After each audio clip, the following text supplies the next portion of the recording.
Jusant is the confluence of two movements. The one that gives the game its title, that of water, the inexorable fall that has compelled humans to leave the tower they've inhabited for so long. Then that of the playable character, a determined but respectful step forward, driven by the need to care for the living world through their water companion, Little Ballast, who must, it's vital, reach the still invisible top of this tower in order to join his fellow creatures.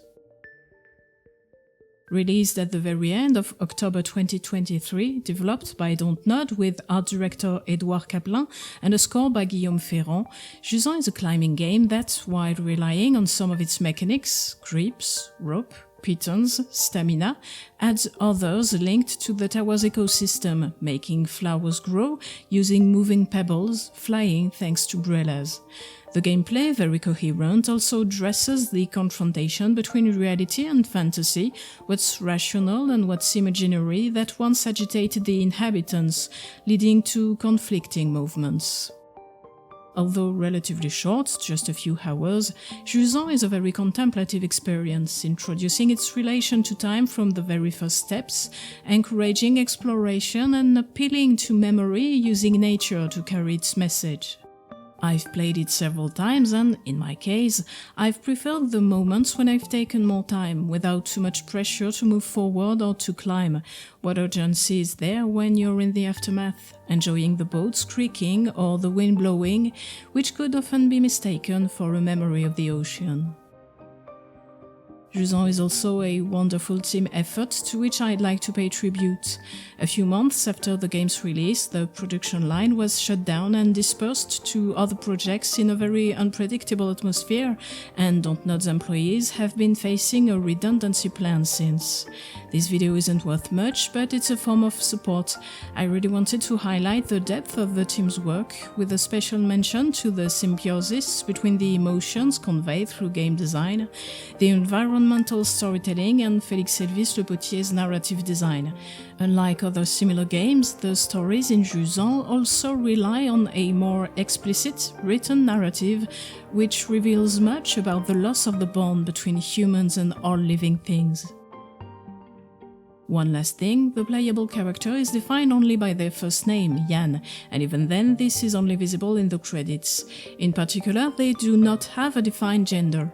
I identified with them a lot, so I'll take the liberty of using she/her pronouns, but I do appreciate that everyone can relate to Jan.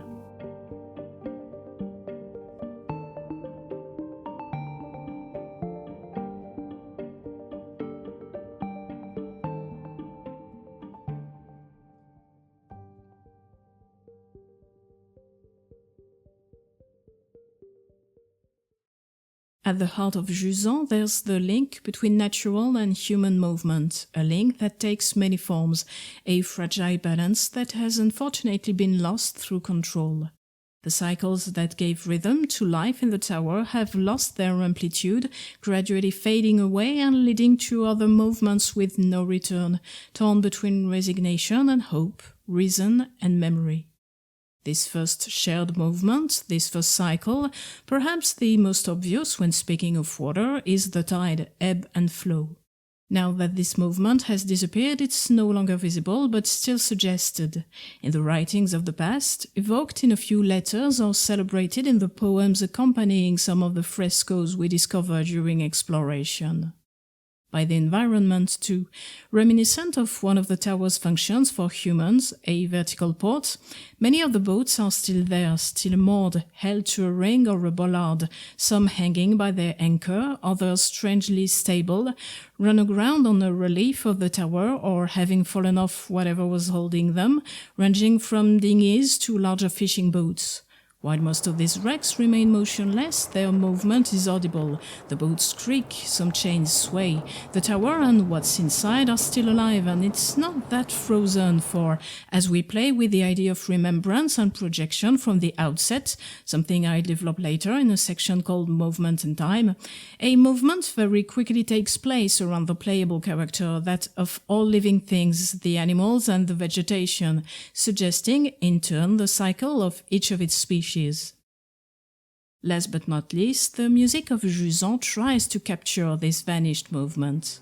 As we shall see in the section dedicated to the link between movement and sound, the description of nature is an important part of the sound of Jusant, and right from the introduction, in the piece Estran, we are reminded of the waves as the playable character appears through the movement of the low strings, leaving a sonic trace thanks to the tremolo specialized on the right, just like the water used to leave a trace on the sand.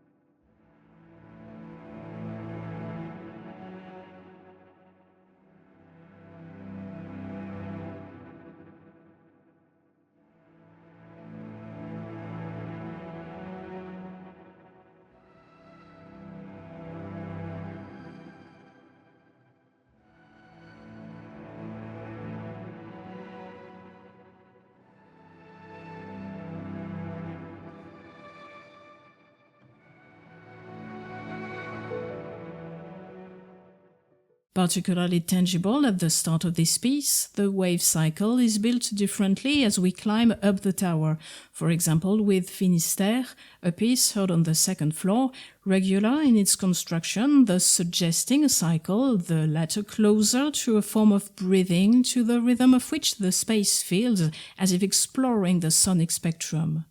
We used to walk where the wave was formed, now we look down on the ocean from a little higher up as the swell peacefully traverses it.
Another process that might suggest a form of cycle is symbiosis. A balance was achieved between two environments, the sea and the tower. As Bianca mentions in her diary, the ocean nourished the cliffs, a reminiscence of the old-timers who as children went fishing for the algae that grew on the tower. Lichens, often mentioned in the writings, are themselves the product of a symbiosis between an algae and a fungus. This symbiosis was also expressed in the two movements, sailing and climbing, that cohabited in the tower, with even the memory of children climbing to better dive. Humans interfered in this symbiosis in a way. Back to Bianca's words, she adds, and in return the cliffs nourished the entire tower. I suppose this is a metonymy for the tower's inhabitants, even if it can sometimes sound like a personification.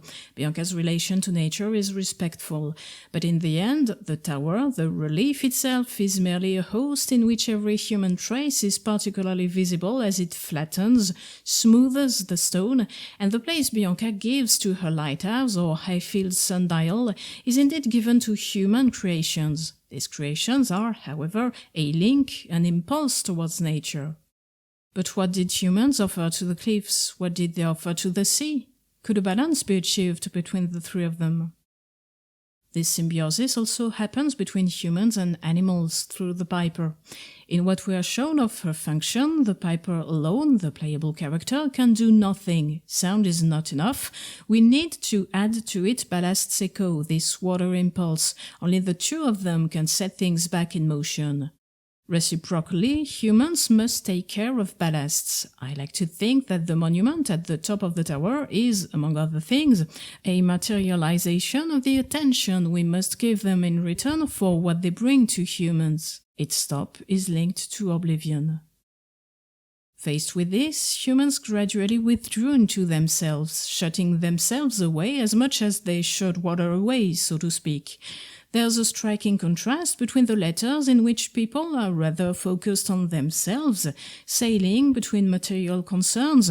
In the first letters, for example, centered around very concrete matters, illustrating what we see from the tower's first floor, what looks like scaffoldings and the reuse of what's now useless, the boats to repair the tower, and elements that relate to the intimate, sometimes moving, but where living things, apart from the human, ultimately have little place. It's rather their absence that takes up space and dries up conversations. And, on the other hand, the frescoes and altars.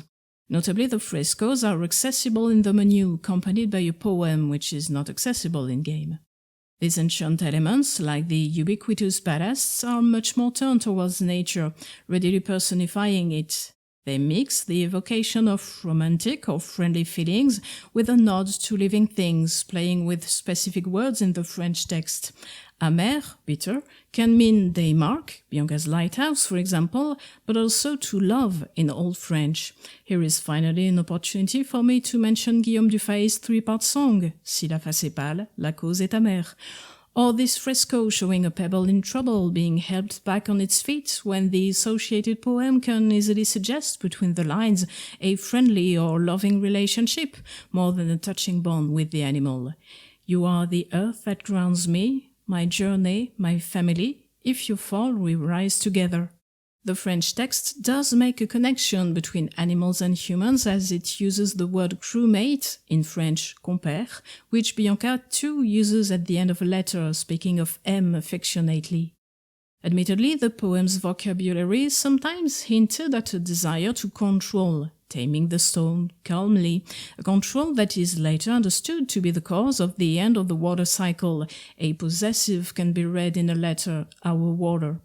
But the contrast between the depiction of nature in these poems and in the more recent letters is still striking, illustrating the loss of this poetic and humanizing relation to nature, except for a few. Bianca, of course, and her connection to the ballasts, but also Anne in chapter 4, who blossoms after deciding to save a species, the saws. Often in the tower, humans find comfort in turning to living things and taking care of them. One of the inhabitants, Tommy, is sympathetic to the suffering of the pebbles she breeds to deliver too few letters. I'm wearing myself and my animals out, she writes. It's particularly symbolic to highlight the suffering of an animal that looks like a rock and to have humanized a species whose name, ballast, means for us a sailing tool. If not symbiosis, perhaps communion with nature or even animism. Witness, companion, its gigantism also made it a spectacle. To natural movement responds human movement through adaptation. Each floor of the tower, as it is shown, has a well-defined function with associated places. For example, the third floor is, through its infrastructures and the written interactions found there, dedicated to farming and breeding. Elsewhere, a sawmill, a bar, and an inn are clearly recognizable. This stratification of the tower, reinforced by a different color palette and musical key, the addition of a new mechanics, and the emotions expressed by the different facets of the narrative, may suggest a settled life for the inhabitants, but other structures, those dedicated to climbing, as well as written dialogues, hint at an earlier movement. As a physical illustration of ebb and flow, the lowest floors had to move following the waves and the tide, climbing the pebble tower, to quote one of the poems. Water imposed its cycle, humans conformed and adapted to it. We can imagine that in the past the tower was more teeming and that different movement scales coexisted, both vertical and horizontal, from one floor to another, but also from one level to another, each floor often being structured in sections. We don't explore everything that's been built in the tower, we can see in the distance places where we won't go.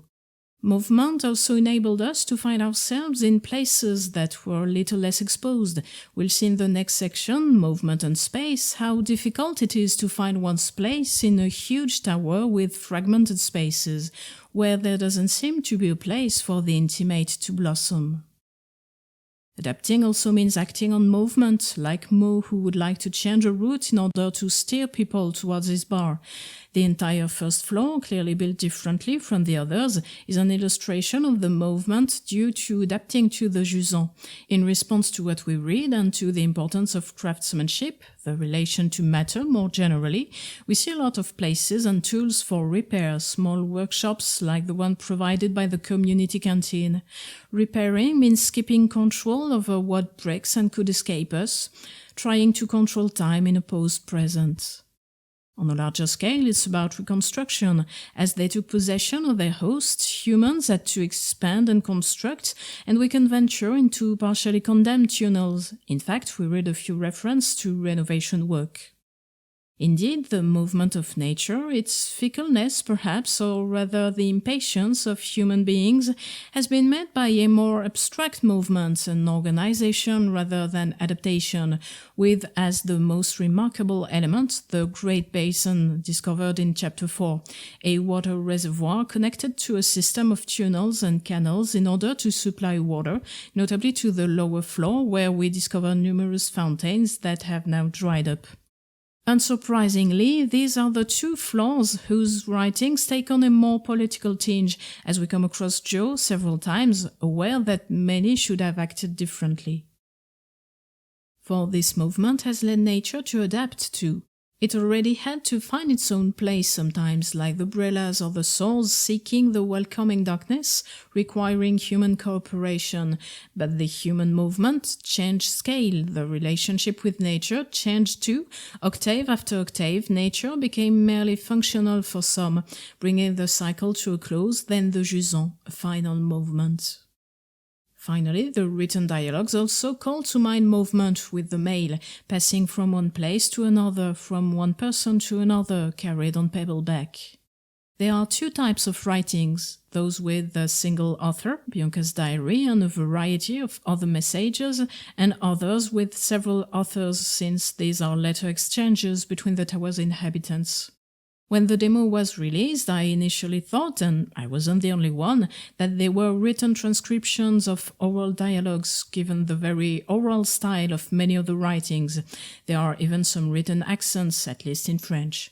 But these are indeed letters. Keeping the accents helps to differentiate generations and classes and to highlight Bianca's style through a contrasting effect. We'll talk about that in the next section. In these writings, there's one element that keeps coming back, in a wish to keep its cycle going: stories. It's an important word whose polysemy is one of the crux of the tower. I'll come back to it at the end of the video, since it refers as much to the experiences passed down by the elders and which line certain walls as to the tales told to children, in this opposition between reality and fantasy which guides the movements of the inhabitants. The writings feed off these stories, those of childhood, those of the sailors, those of Gal. In the face of oblivion, stories are a memory to be revived, a cycle to be maintained with someone to tell and someone to listen. For Bianca, living would mean breaking this cycle. Oblivion has contributed to the loss of movement, and the umbrellas, which are said to be witnesses to the past, are hopelessly silent. After the ebb, there's the flow, a flow that has never returned.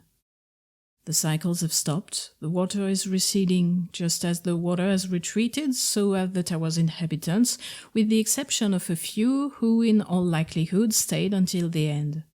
Almost all of them have initiated one last movement, whether it's a retreat, an ebb, leaving the tower to follow the water, or a flow, attempting the ascent towards the clouds. Once again, these movements, which are now over, are not visible. Once again, it's the messages that reflect this through the vocabulary. A letter that unfortunately goes unanswered, or another whose recipient has already left, someone else answering their place. Or even through the shops that close. It's not a decision you take lightly, quite the contrary. Many of the dialogues take on a concerned tone, for leaving the tower sometimes means leaving a loved one or part of your family behind without knowing what the plane has in store for you. Departure is often the choice of reason, but a reason that is not accepted to the same extent by everyone. Paradox of a present that's difficult to live in because it's been put on hold. We'll see about that in the next section.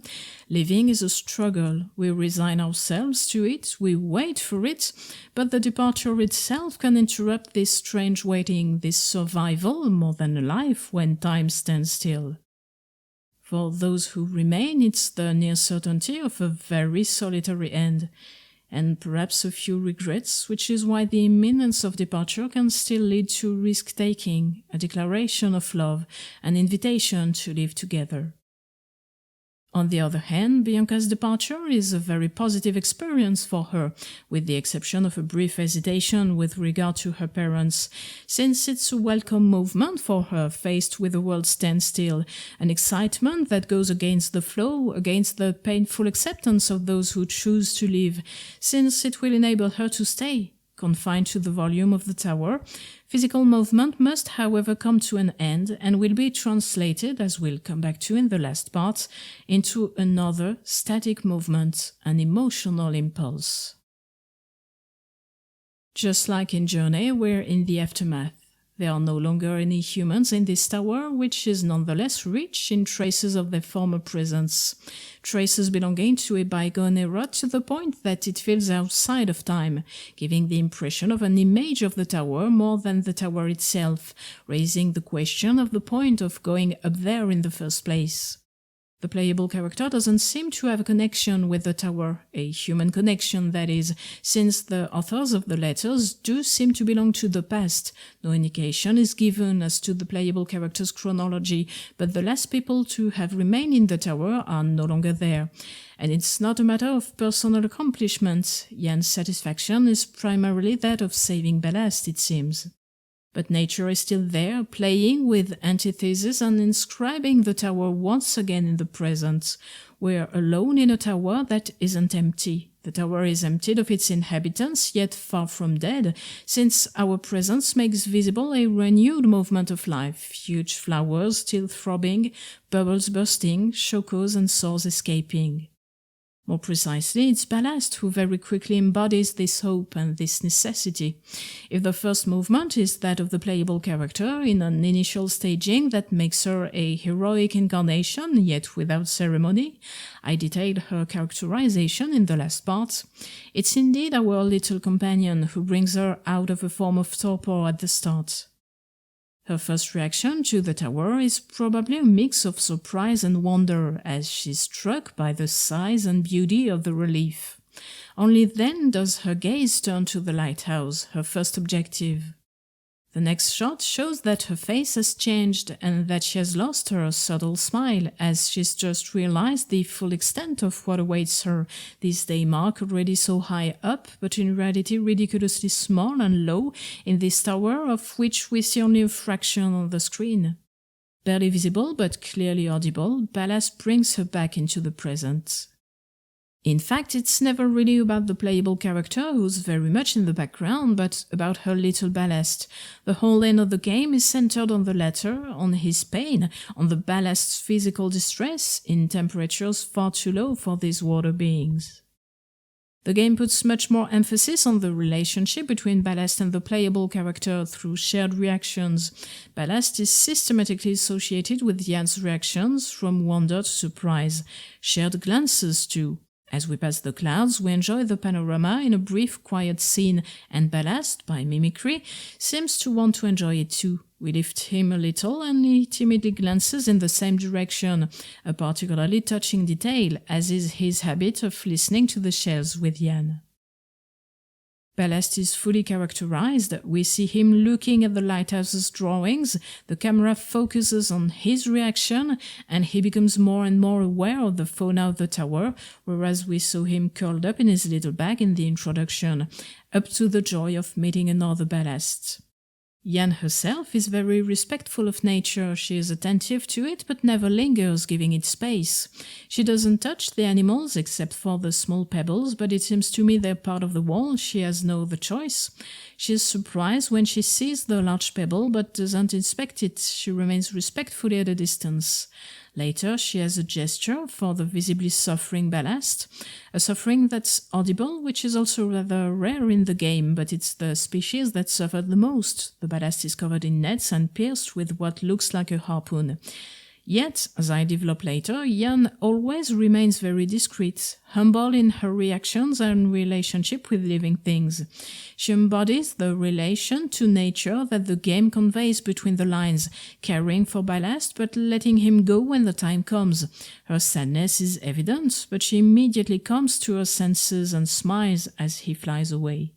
We have to take care of living things from the moment we share their space without forgetting or appropriating them. We're not alone on this earth. Living things are not limited to humans, and Bianca has a very similar relationship with animals, notably the ballasts, creatures she humanizes and respects, ultimately seeking nothing more than to see them and watch over them just like they watch over Bianca. Whereas Journey opts for the omnipresence of sound through a double metaphor, the passage of time and destruction, the traces of human passage in Jusant are still there. Time has passed at a different pace, part of nature has reclaimed the tower's space, but has not destroyed everything. What did they want to show beyond a frozen image? The possibility of a return? In any case, it's a question of putting things back into motion, like a symbol and embodiment of time that has almost stopped. The building at the top of the tower was still, as if it had frozen the tower, its climates and its temperatures. It's more a question of sleep, of hibernation, just like the frozen ballasts. Once again, Jusant is rather discreet in its potential evocation of death, although Bianca is confronted with it and writes about it. It never resorts to it in the gameplay, so it's not what it conveys either in its relation to nature, which hasn't succumbed. Some images do take on a different meaning afterwards, though, and when I replayed the game, I felt a certain emotion at the beginning of the last chapter, knowing that dozens of ballasts were buried under the snow. I even came to make a connection between the harpoon stuck in the ballast's head and pitons stuck in the wall. Jan appears. Movement once again animates the tower, reviving its memories in what feels like an unintended pilgrimage, an exploration of the memory of this seemingly dormant host where living things are still alive. The connection between movement and time is quickly and clearly established through the letters, linking us to each one's time or suggesting it. The tower uses different units of time based on musical intervals from prime to octave, equivalent to weeks, months or years, allowing us to find our bearings in the tower's history and time. Bianca's diary entries are almost all dated, which is not the case with the other writings as they have a different function. Bianca's messages are a deliberate account of her own movements, the desire she immediately stated to leave a trace, a logbook left for those who may come after her. This involves the materialization of time, which disappears when she decides to stop moving. Living in the moment, she loses the need or the ability to get her bearings. Her entire adventure, her entire movement stretches over a long period of time, probably decades, since she talks about her rheumatism in her last letter, probably spanning several entries. As for the other letters, only the Brella Gazette is dated and the messages are either public messages not accessible to all or personal exchanges with one or more messages and delivered on paperback. These letters suggest another rhythm, another time, a few days, a few weeks at most. In addition to playing with time scales, you can play with directions. As Bianca shares in one of her letters, when it's time to leave, two vertical movements clash, downwards towards the plane and upwards. Our physical journey is similar to Bianca's, vertical towards the summit. Her time is relayed to us in the same way, its flow is linear, and as we climb the tower, we move towards her future. Conversely, as it is often suggested that the inhabitants went down floor by floor, it may seem that climbing the tower means going back in time, rather than the highest floors have been inhabited longest. It's not necessarily something that can be seen in the architecture or in the technologies used. For example, the Tower of Babel in Chants of Sennaar is very clear about the technological evolution that takes place over the course of the different floors and peoples, reinforcing its tiered structure and sealed nature.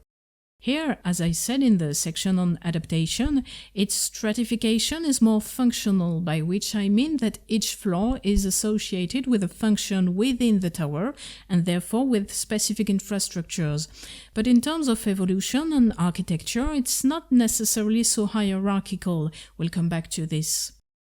Apart from Bianca's logbook, only the Brella Gazette is dated, and the issues we find are not in chronological order, which means that the writings we pick up are not themselves necessarily in chronological order, which is logical. Floors lived at the same time, a horizontality was created in those relationships in addition to verticality, dialogues took place between floors, others within the same floor.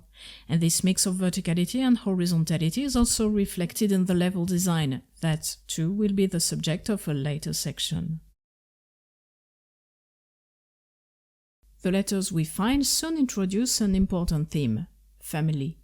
The written narration of Jusant focuses on a relatively small number of characters in relation to the size of the tower and the generations that may have lived there one after the other, often organized in family or relational circles, leading to a polyphony of stories whose connections are easy to trace. Several names will appear only once, some circles will be limited to one dialogue, but information can easily be cross-referenced to recreate families, friendships, relationships, more distant acquaintances, or just events, all bound by the Jusant, the questions that arise from it and the choice to live or not, that will sometimes further fragment these already often distant families.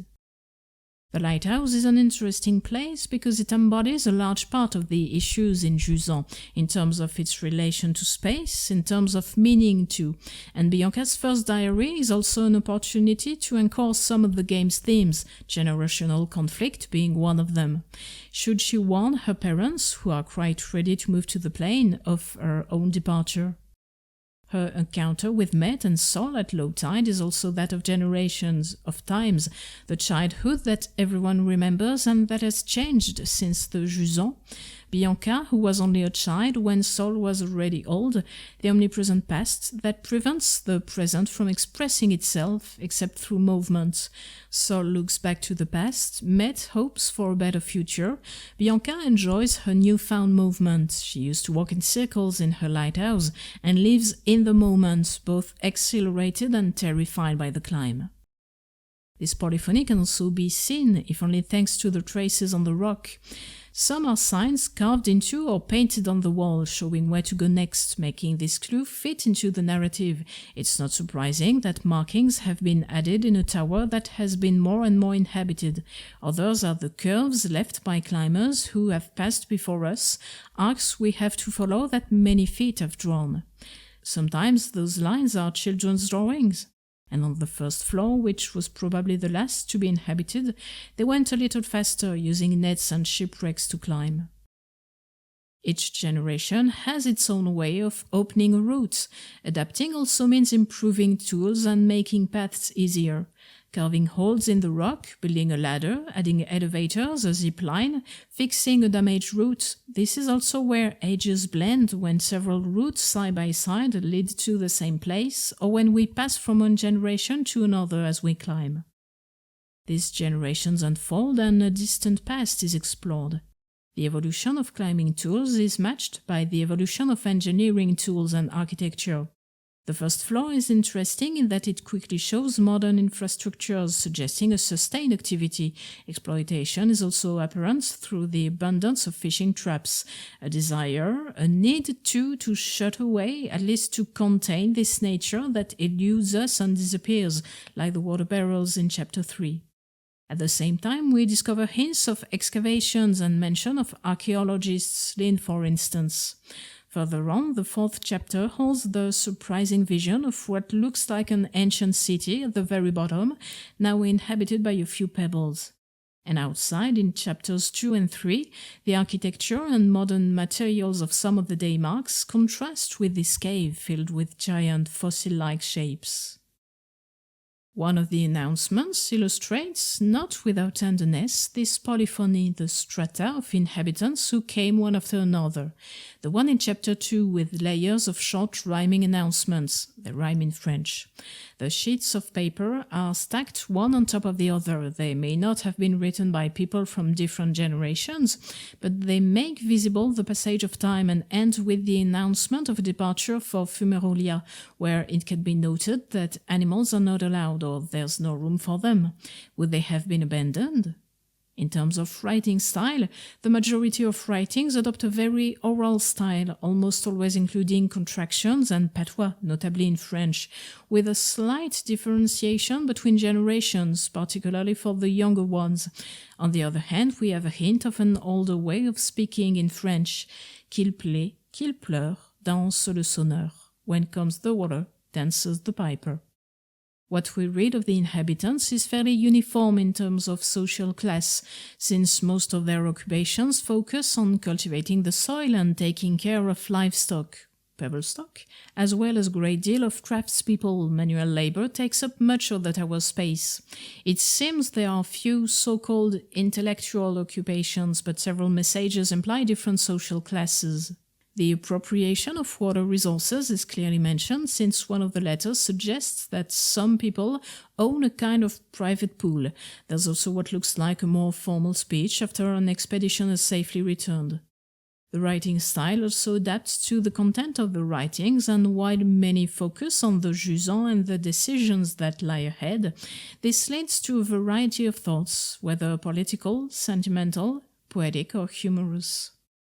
The fact that all writing styles are rather consistent also makes it possible to highlight Bianca's own style, which immediately stands out from the first messages we pick up.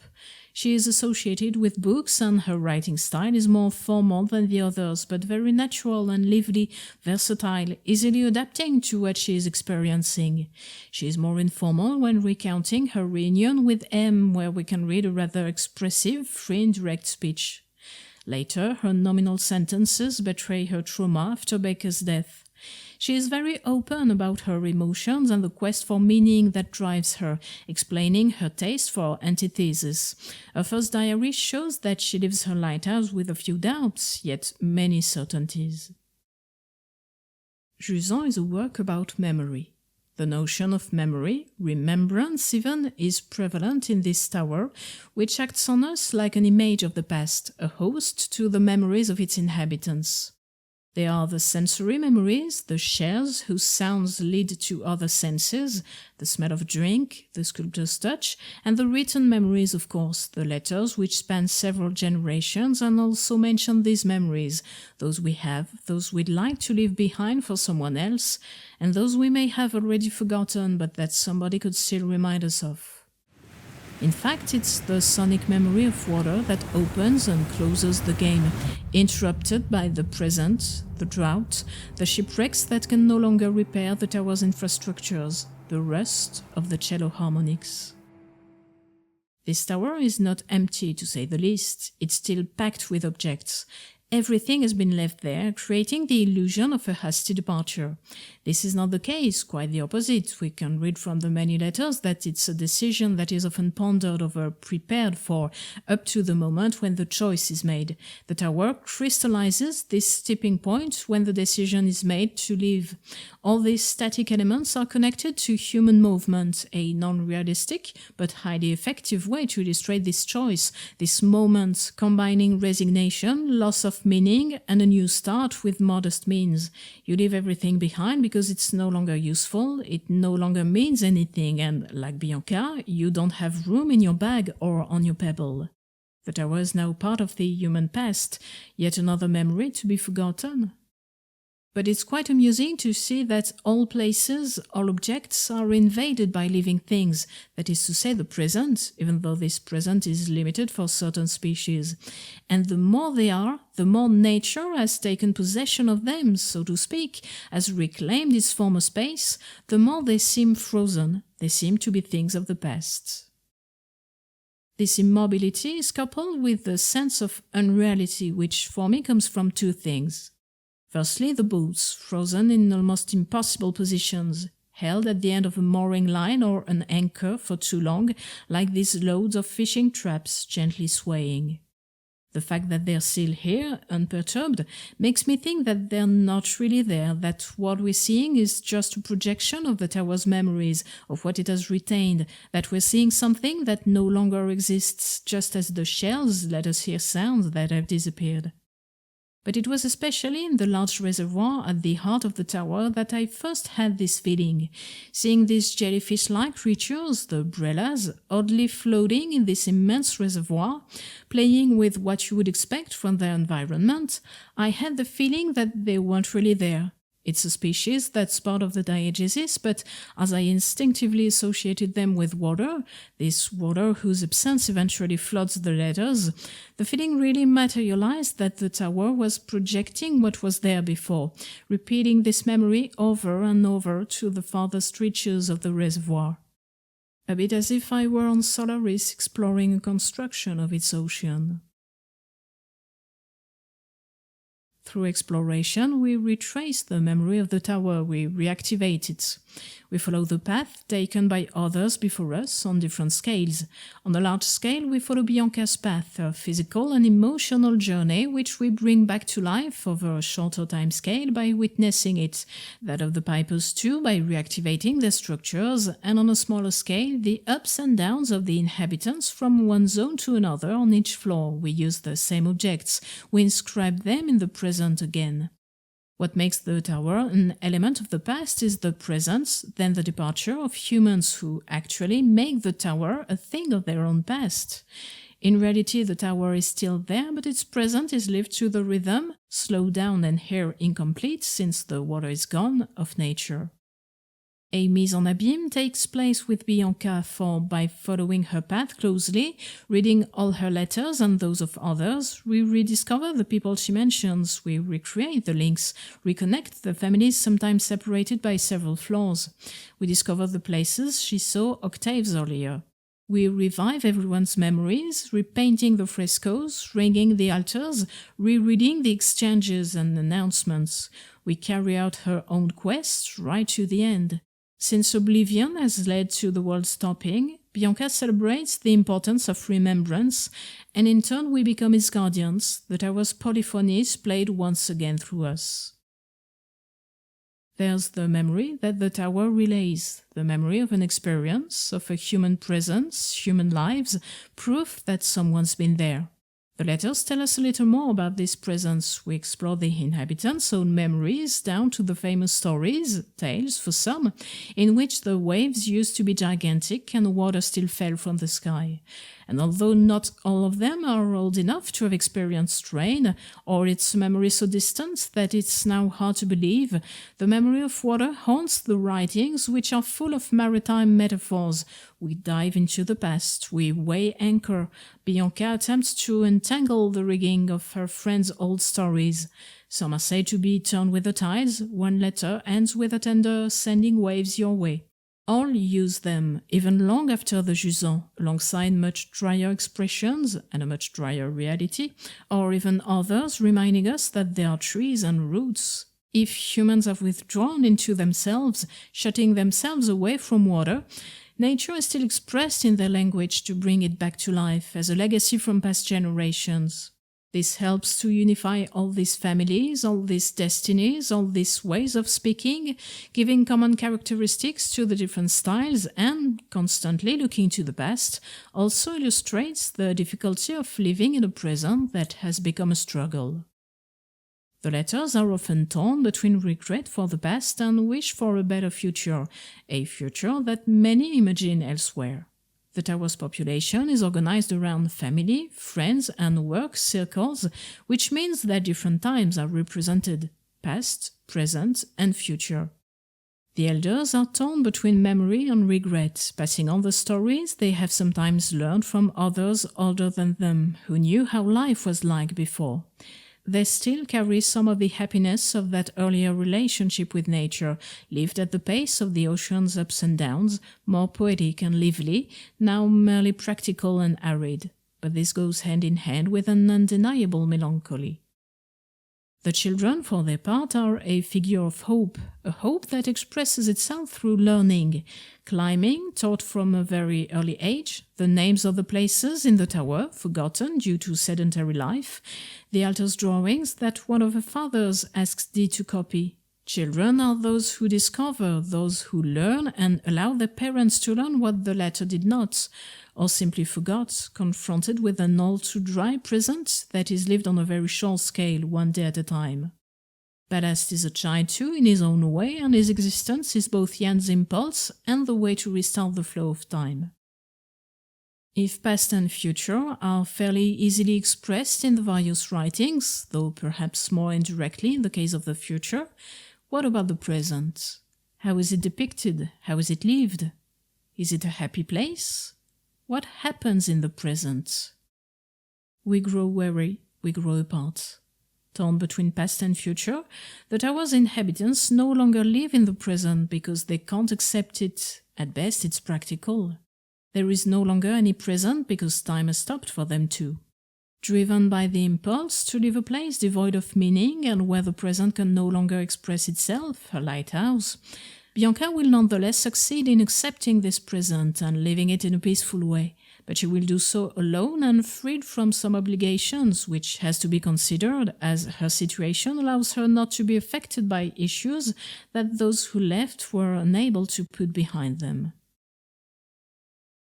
The playable character's movement is climbing, and it's time to take a look at its relation to time, through the variety of rhythms allowed by the gameplay.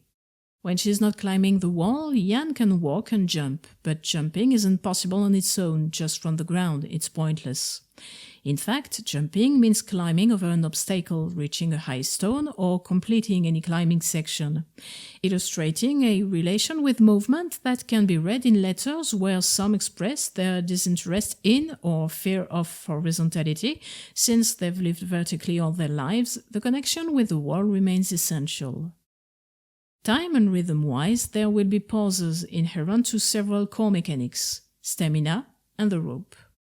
Stamina will affect the climbing pace, as it requires us to stop on the wall and prevents us from doing multiple jumps in a row, which consume stamina. The rope has a limited length. This doesn't really affect the pace at which we climb, but rather the level design, as it involves a fragmentation of the different gameplay sequences, made possible by the fragmentation of spaces, which is also a narrative element that will be discussed in the next section, or the use of relays for the longer sections from Chapter 3 onwards, thus implying a pause. Being limited by the rope can also encourage us to take risks, attempt a trickier jump to avoid a detour. The base climbing rhythm is rather fast, since the core gameplay is based on our ability to visualize which route to take, deduce which holds to reach, then actually perform the movement. The left stick directs the arm and the triggers are used to grip the hold. Good coordination allows you to move fast and gives a kind of motoric, in the musical sense, feel to the movements, which is very regular. There's no notion of balance on the wall, so the hold is grabbed automatically provided it's nearby. There may be a few times when it doesn't work, but this doesn't affect the overall rhythm. The triggers also allow us to physically feel this motorism, but for the sake of accessibility, you can choose to simply orient the left stick in the right direction, and the holds will be caught automatically without the triggers.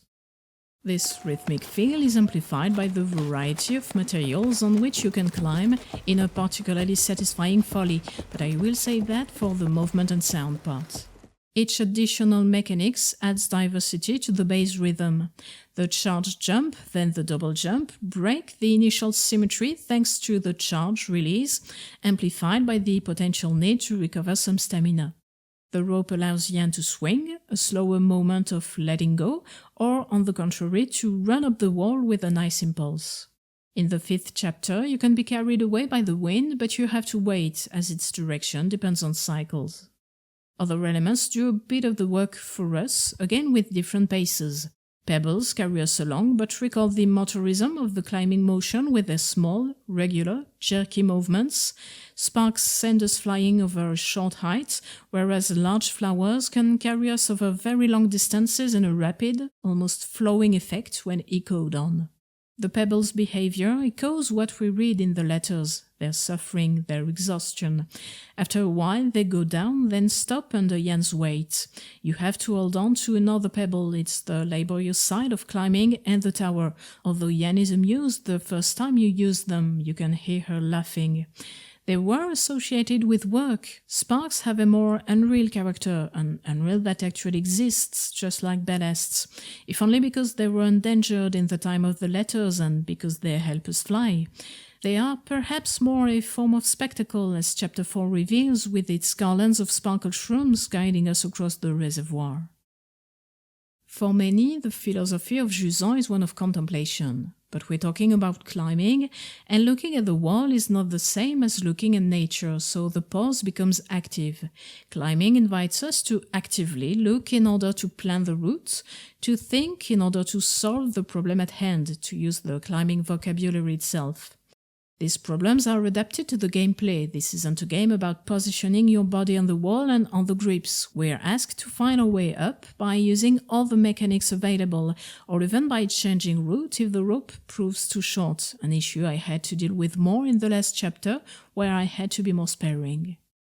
I had read in the script of Game Maker's Toolkit's video that it had been contemplated, then abandoned, to have the player also handle the position of the legs, which would have brought Jusant a little closer to Cairn, the climbing game from the game bakers we're expecting this year. The latter, very different, puts much more emphasis on the character's connection to the wall, her balance, not to forget the stats and inventory mechanics. Jusant doesn't go quite as far in this respect, choosing instead to suggest a rather gentle and modest relationship with nature, whereas Ava, Cairn's playable character, sees the summit as a culmination and undoubtedly has a very different eye on nature. But in both games, climbing doesn't have the same starting point, the same raison d'être for the character that's obvious. Yan, however, is introduced with her equipment, which must show through the game mechanics. It shapes our expectations and is part of a characterization, revealing a connection to the tower and the experience that lies ahead, suggesting something down to earth, rooted in a certain realism. The girl's silhouette is defined by her equipment. The emphasis is very quickly put on the latter, before her face is revealed, hidden behind the snow goggles at first. She knows what to expect. It's also part of the daily life of the tower's inhabitants. The equipment is mentioned in the letters and is still very present on the tower, where harnesses, ropes and pitons have been left behind. However, despite this more active observation, there's no timer, no urgency, and the philosophy of the panorama prevails. It's an integral part of the game, an integral part of some of the cutscenes. The quest is shown without urgency, despite its importance, because the consequences are there.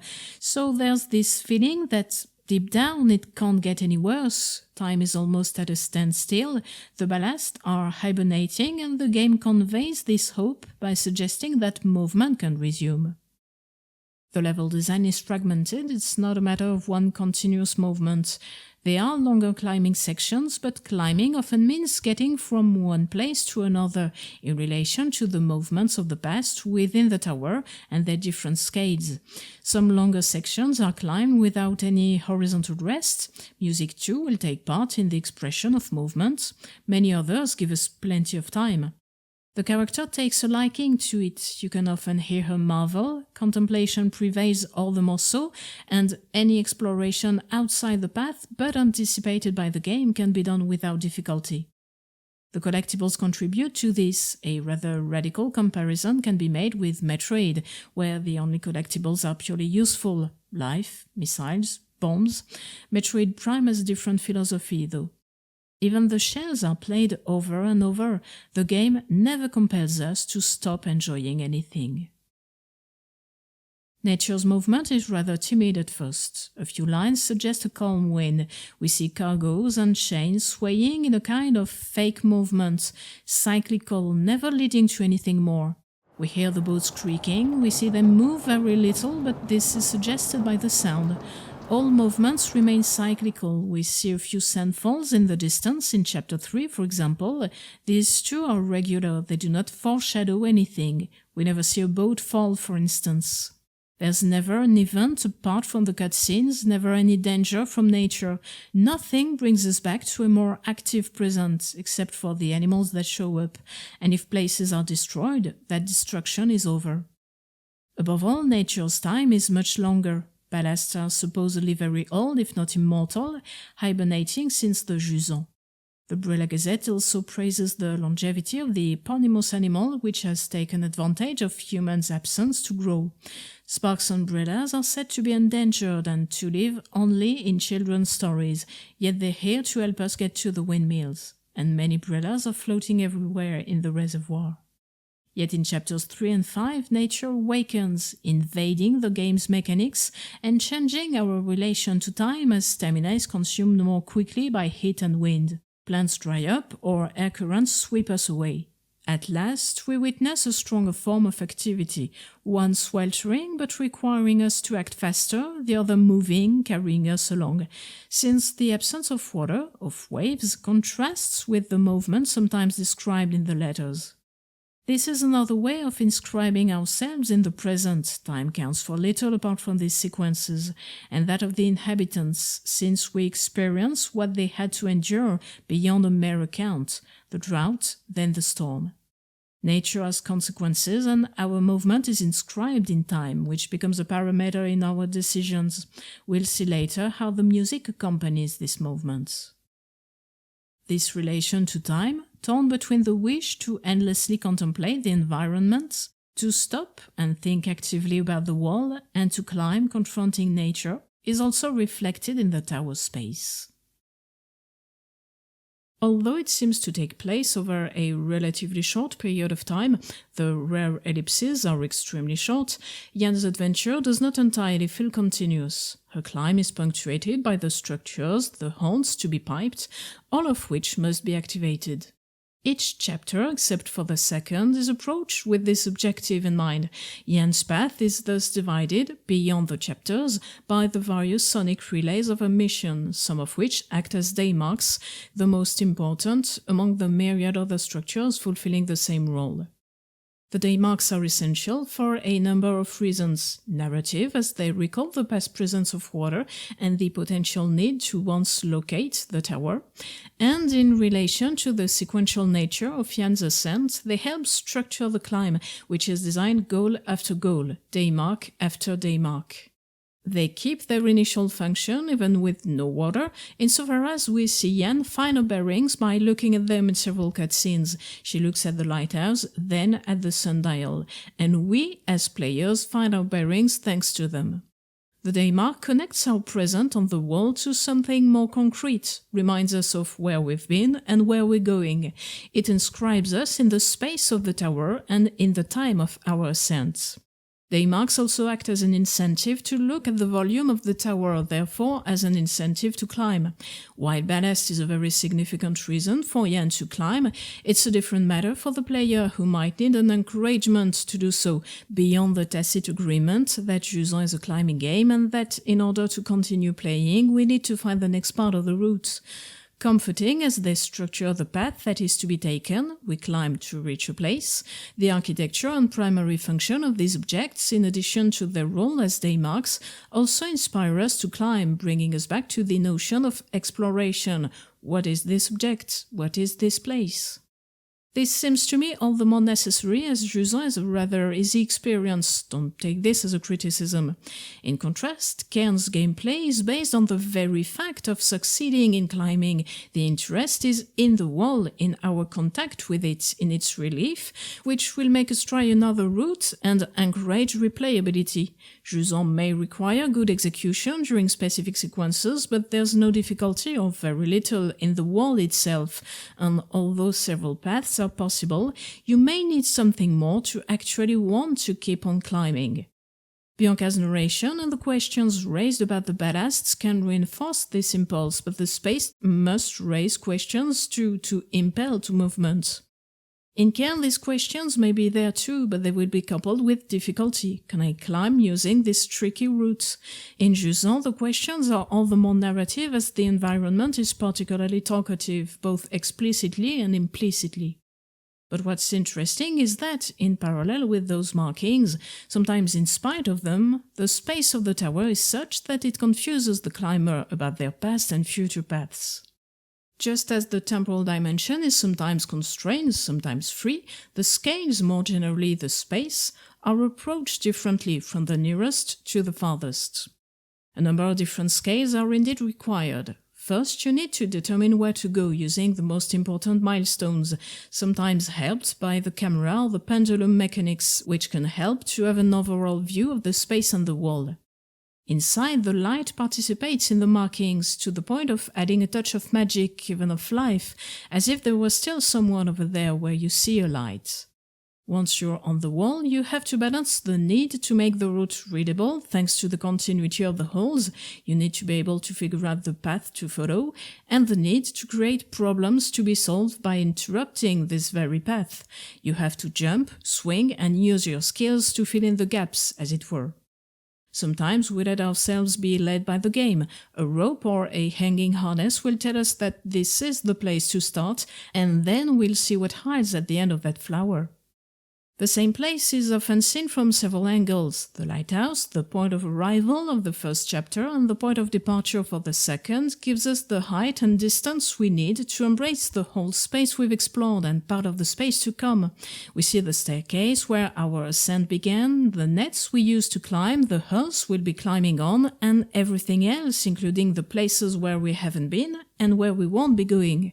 For the tower to appear as a more natural space, the place of the human is not limited to what we explore the relief, and we regularly see meaningful locations of the path. Precisely because said path is not straight, we can still hope to get there, and this is one of the questions the space must raise. But the questions also arise afterwards, particularly in the first 3 chapters. The way we look at the space often changes. Not all the ascent takes place outside, our back turned to the plane. From the outset, we alternate between inside and outside, with limited volumes in the first chapter, then with more and more exploration and horizontality later on, to finally refocus on the wall in the last 2 parts. I'll come back to this a little later. Moreover, as the great render distance allows for vertiginous, figuratively speaking, panoramas teeming with details, you can get overwhelmed when faced with so much information, seen completely differently, from very close than very far away. As I was taking the time to look at the space, I often wondered whether I'd actually passed the foot of that day mark I had spotted below, whose architecture had caught my eye and which I'd hoped to reach. Seeing platforms or even larger places, buildings, it wasn't uncommon for me to doubt losing awareness of a very recent past. Had I climbed or walked that way? That little obelisk over there, had I seen it up close or had I gone further? Had I forgotten this place because I'd climbed inside and not outside? And this building set into the wall, I can only see it now. Why? It's true that the day marks give some structure to the climb and help us find our bearings, but they also give rise to other questions when it's time to take a look back the way we came. Another way to confuse us is to constantly push back the apprehensible dimensions of the tower. When you see it for the first time, you can't see the top or even the floors beyond the second. At least you can't see the distinctive colors of the tower's sunny side, the 3rd floor. As we climb it, we begin to get to grips with it, all the more so as the famous day marks help us situate in its space, and the climb is rather quick, much more so than suggested by Bianca's narration, which helps to show how her experience differs from our own, thus individualizing the young woman's experience, making it more poignant too. It's the great adventure of her life. We soon get hints of its volume, even in the first chapter, but it manages to reveal and suggest more and more, taking part in the more spectacular vision of nature in chapter 4, for example. The fauna we encounter grows ever larger, with the first pebble at the end of chapter 3, several in the next chapter, before we finally discover the ballasts. The first adult ballast we see is already immense compared to the other animals, the weavebeaks, shokos or brellas, but soon after we fly next to the tower before landing at its summit. These are shots where the ballasts appear tiny. It's hard to actually grasp the dimensions of this relief that we've climbed in just a few hours, when we finally find ourselves directly below what looks like a planet of water. The camera contributes to this uncertainty, this instability in our relation to space, alternating panoramas where you can see the world all the way down, where you want to believe you'll see the sea beyond the foreshore, and others where you feel rather hemmed in small, cramped areas where you soon find yourself with your nose almost glued to the wall, right from the first chapter, since it's the smallest, and in chapter 4 you take a number of narrow staircases, getting lost in the tiny alcoves that provide dark corners, essential for the development of some of the species. Sometimes you're literally stuck to the wall when you have to walk on narrow ledges. And yet, from the very first minutes, a deeper exploration is possible as you can attach the rope on any wall, climb down and try to get on that old diving board or investigate what looks like a bathysphere.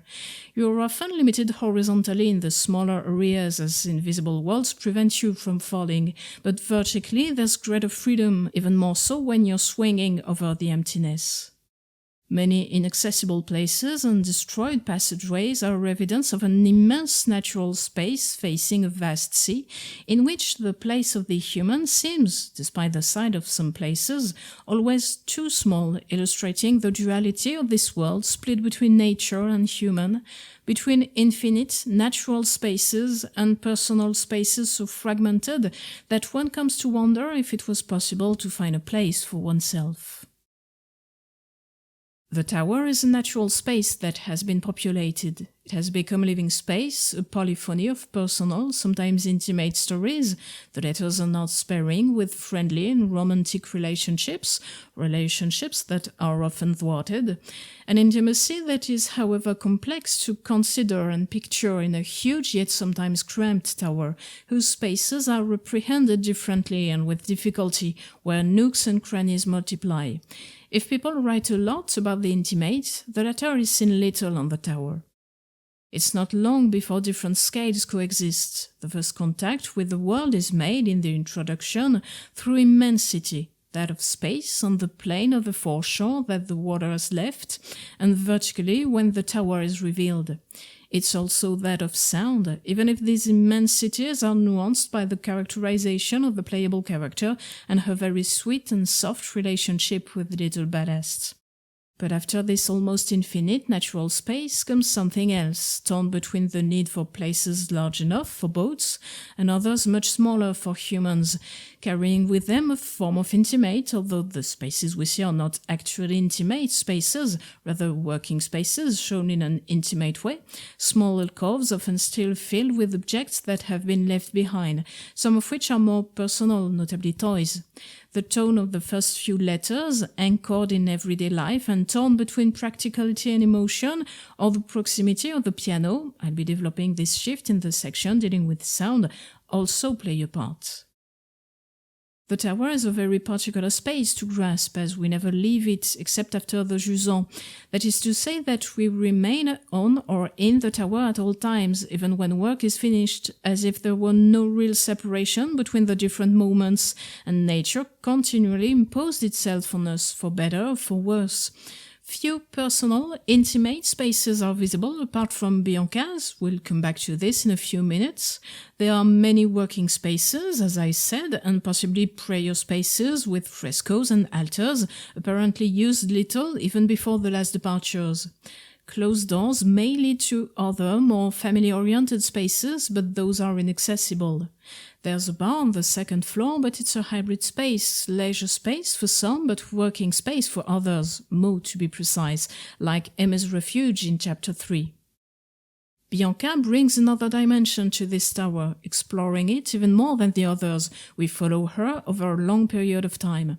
She's a character who's very open about her emotions, something that shines through in her writings.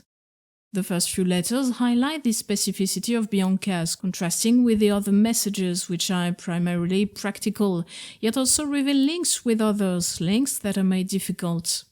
Bianca, on the other hand, opens up very quickly, and her diary is different from the other letters in that it is an active, voluntary account, a written trace accompanying her quest for meaning. She makes the intimate space of her diary public. In particular, it does not address the necessity to work, which is often brought up in the other letters. She mentions her relationship with substance, enjoying the present through this connection with very concrete things, from climbing to sculpture.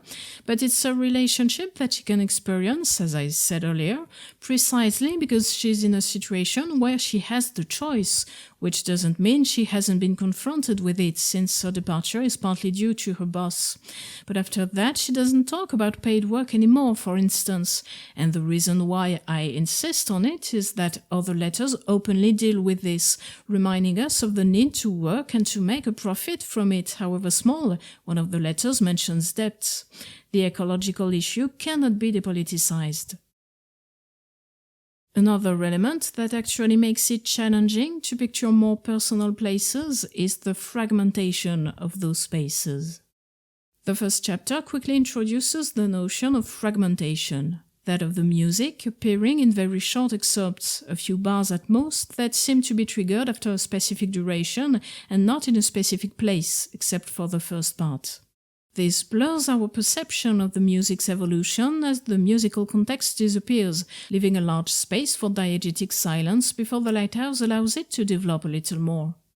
Fragmentation is also a distinctive feature of the level design, alternating between indoors and outdoors, between cramped spaces and hints of larger places, nooks and crannies quickly filled, invaded by crates and barrels, objects that allow to keep, to preserve, but there's nothing left to keep.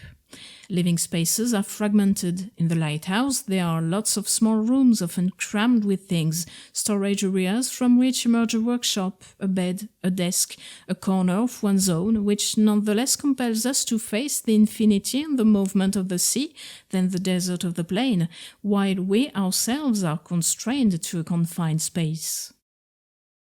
Through the letters, we also understand that families are scattered over several floors.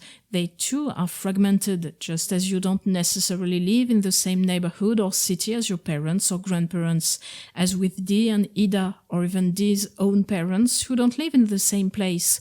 One of her fathers works on the first floor with Lynn, the other is on the second and looks after Dee. The disappearance of water leads to decisions that further separate, if not alienate, generations. One of the written dialogues features Ez, sad to leave their grandfather, and whose parents are very upset by the situation. It seems difficult to picture shared areas in the tower. There are houses, but they look tiny. Fragmentation prevents us from picturing a family group.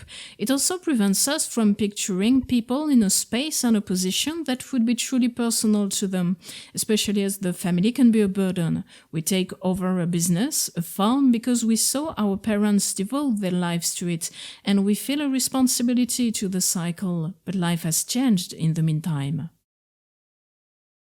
While the letters are the materialization of a time that doesn't always result in personal or even intimate writings, but where you find yourself alone with yourself or with the person you're writing to, these are relatively special moments that do not seem to be that common in the tower.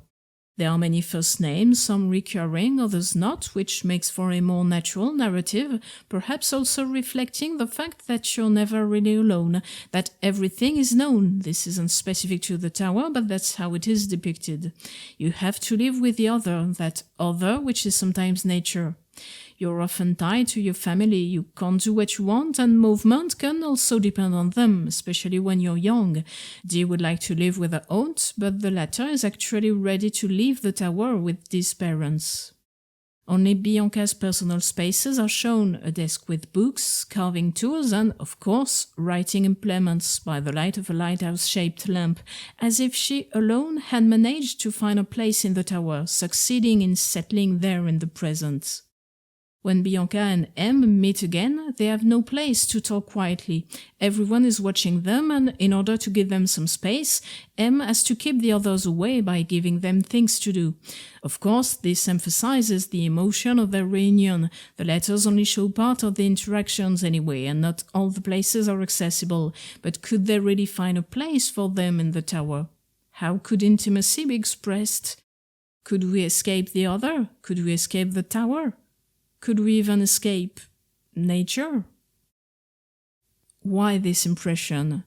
Seeing as they are overgrown with the tower's specific vegetation, they appear frozen, less anchored in the moment because they bear the traces of time, and more associated with memory, as we have seen. Sonic memories remain, but there's no one in them. They're all invaded by other objects, crates and barrels, which encroach on the rest and alter the initial function of the spaces. We rarely see bedrooms, at most a makeshift bed or Bianca's mattress. Another reason may be that the tower is immense but has few inhabited areas, as some distant views confirm. The appropriation of the tower by humans is always clearly shown, like the lighthouse emerging from the now polished rock, highlighting, when we take a few steps back, that it actually is a rather small volume in relation to the towers, showing that despite their need, their dream for greatness, humans are not much up against nature. On our scale, however, we can't deny the sensation of grandeur, of quantity. How many boats, how many shipwrecks now? How many were there on that tower? And for how long? The choice has been made for Jusant to have relatively little music during exploration, in contrast to the cutscenes, which are all accompanied by music. On a game-wide scale, however, there is a gradation in the place taken by exploration music, as we evolve from a very fragmented first chapter, where the music is revealed a few bars at a time, it's very little, to the next chapters, where it is generally heard in longer sections without being obtrusive, a large place being left to sound design. That of nature and that of the playable character, the two coexist. The last chapter is a little different in that nature, the ballast, is in hibernation, so there's no more animal sound design. Once the music, the track called Anthropocene, has finished, it segues into a more ambient version, a little like a slow breathing. I already announced the antithesis. Although explored alone, the tower is not empty. It is a host that has protected both the numerous traces of human presence and the traces of the living world that has managed to reclaim this space. Without music, the tower is therefore still very noisy, so to speak, and we are greeted by a strange breathing, that of the creaking of perhaps too many boats, fortunately accompanied by the soughing wind, which could be mistaken for the ocean, and animals, first of all wavebeaks and chocos. Seashells also saw their clues of a not-so-silent tower, children jumping from a diving board or a song hummed while sculpting a wavebeak or a ballast. In contrast to the selfishness and cruelty of Wander, whose quest was lived at the pace and by the sound of Agro's hooves in full gallop, giving Shadow the Colossus' diegetic silence an almost cold tinge in spite of a few softer natural sounds, the playable character of Jusant revives the tower in her own way, and her sound design also takes up quite a bit of space, with a sonic folly that brings materials to life. There are many different materials in quick succession under Yan's feet to the regular rhythm of her running or climbing, just like a melody of materials. The same goes for the acoustics, since, as we've seen, we alternate between cramped and immense spaces, with a reverb going from one extreme to the other in an instant. Yan's voice design features many exertion sounds, as well as many moments of wonder later on, humanizing this rather unassuming character. In the first chapter, jumps are accompanied by a slightly twinkling, sparkling sound, similar to the wind chimes, not to mention the sound effect associated with letters like a happy fine, recalling the joy of receiving news from a loved one. Messages aren't always associated with feelings, but they do play a part in bringing emotion to a place that might otherwise be devoid of it. There's the emotion felt as we discover and explore nature, of course, but the feelings of the inhabitants only persist through the written word. Finally, Ballast is unmute and can be heard even during the gameplay, first hidden in his little bag while climbing and staying on our shoulders we walk. It's as if he's communing with the tower to tell us what to do next in the level or where to find collectibles. In keeping with the many facets of Jusant, the climbing itself, the exploration of the tower and the contemplation of its environment, Guillaume Ferran's music is very rich in its intentions. It is intended as an illustration of nature, suggesting its intensity and immensity, with water at the core of this evocation, its memory and the weight of its absence, then the wind. More discreetly, it accompanies the discovery of the memory of the tower's inhabitants and some places. It also expresses movement, both Yan's and that of living things, and underlines the relationship between Yan and Ballast, which is always revealed in relation to their discovering this living world.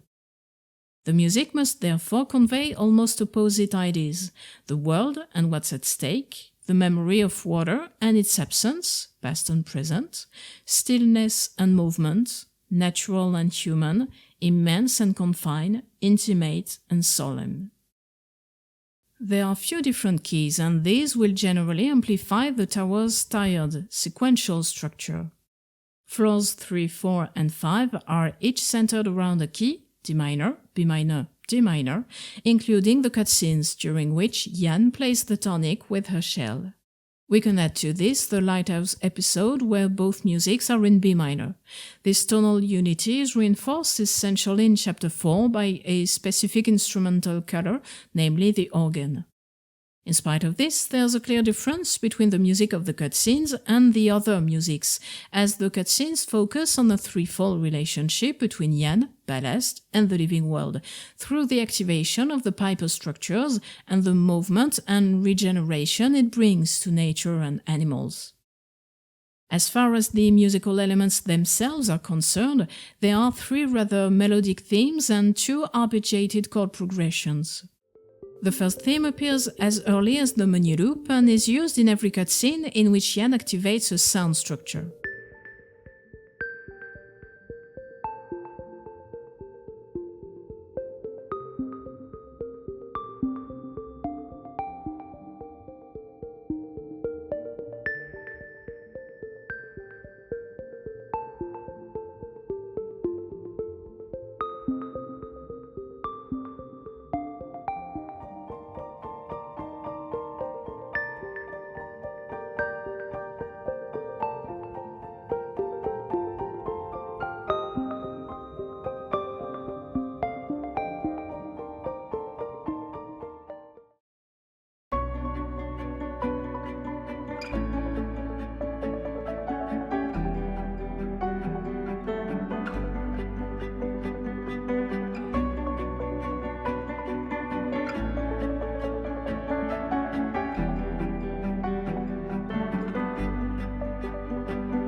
The second is, according to the composer, the theme of the ascent heard for the first time in the introduction when Yan looks up at the tower, then at the lighthouse, her first goal.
The last theme is also revealed in the introduction, just as Yan's face appears at last.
I find it quite interesting as it's a short motif but systematically used in an expanded way, not necessarily with long rhythmic figures but with very distant notes, and with the same rhythm. It's very even, with a rare exception of the opening and ending cutscenes, which doesn't really make it a very melodic element unlike the other two themes.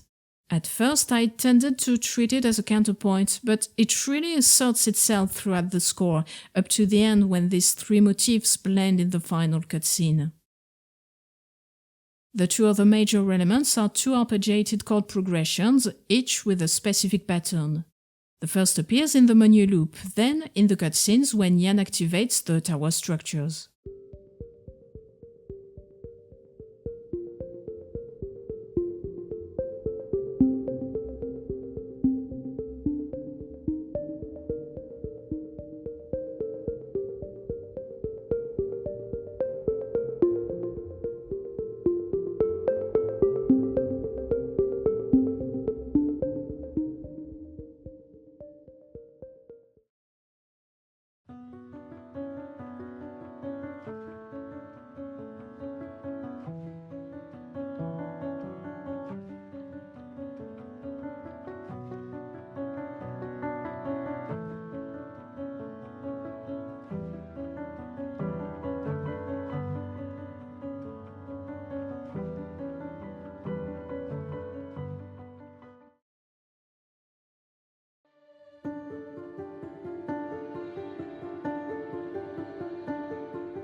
The second, with its wave-like pattern, is heard in particular as we arrive at the lighthouse, then at the beginning of the cutscene in which the ballast arrives to take us to the top of the tower.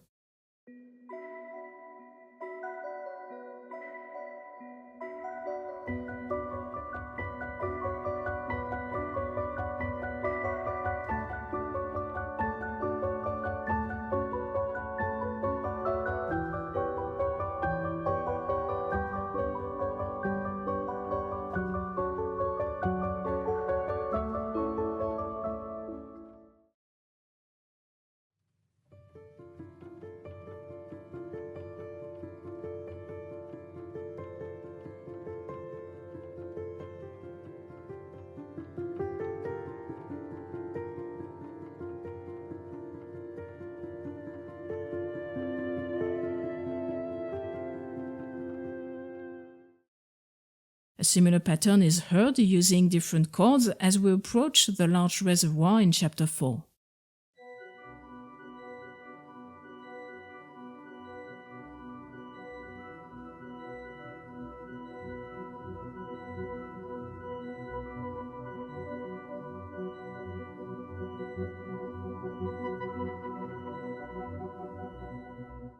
These thematic elements are therefore essentially associated with pieces heard only once, during cutscenes or when you arrive in specific, meaningful places, notably in chapters 3 and 4. But we've heard that any redundancy is avoided thanks to the variety of instrumentations, piano, cello, orchestra, and phrasing or playing techniques. I'd like to take this opportunity to congratulate Maya Colette's versatile work on the cello.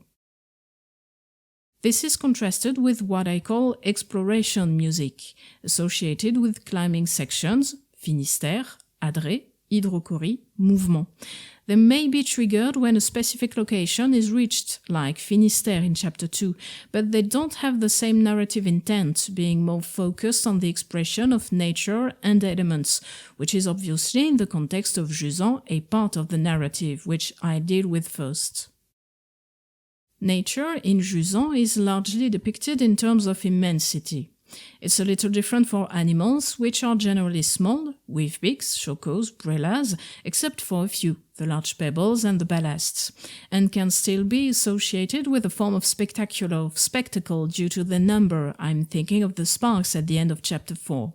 We'll see in the following section that there is a gradation in the way living things are depicted, ending with a vision that is undoubtedly climactic, but nuanced, among other things, by the relationship between Yan and ballast.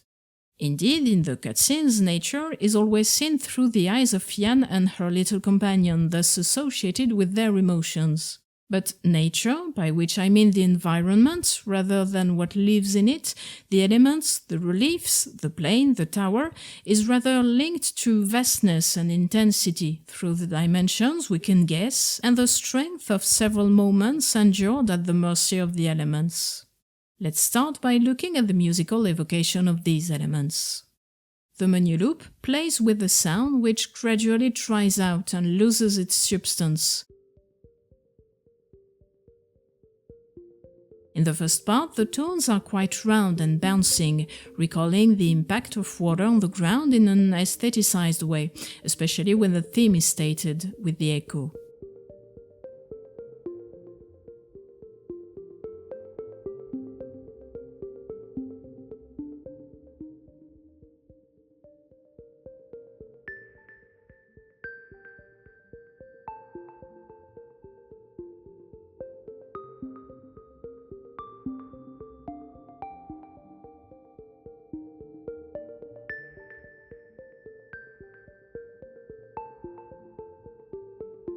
The entrance of the piano adds momentum through its rhythm, always gently.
In the second part, the entrance of the strings changes the picture a little.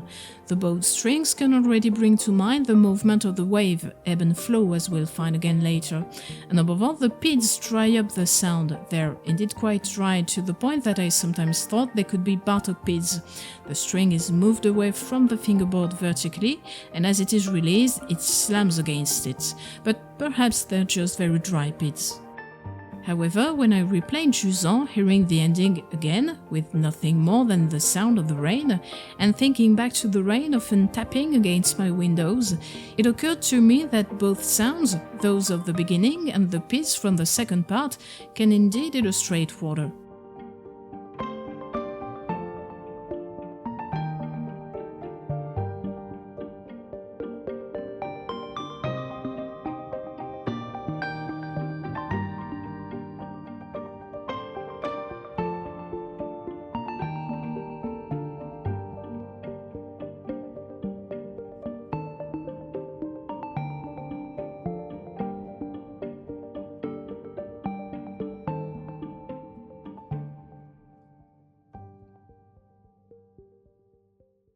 Thereafter, when the composer chooses to depict an element, water, air, or its absence, it is always from a different point of view, not necessarily an accurate sonic representation of the climatic phenomenon.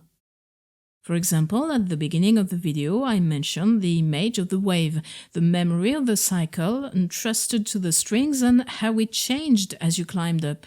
In Estran, you could hear the ebb and flow. In Finistère, it was different. I felt the solemnity, the immensity of the sea traversed by the swell, but with more distance, something a little more aestheticized too. In chapter 3, we find ourselves at length on the sunny side of the mountain. At this point, it's the drought as it is felt, the sweltering heat that we hear in this drone, like the hair of a bow that would catch the string, yet would be too slow, staying in place before being completely released.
After this section on the reddened walls of the tower, we explore the darkness of its heart in chapter 4. This is one of my favorite chapters because of the contrast it provides with the previous one, which I also like a lot.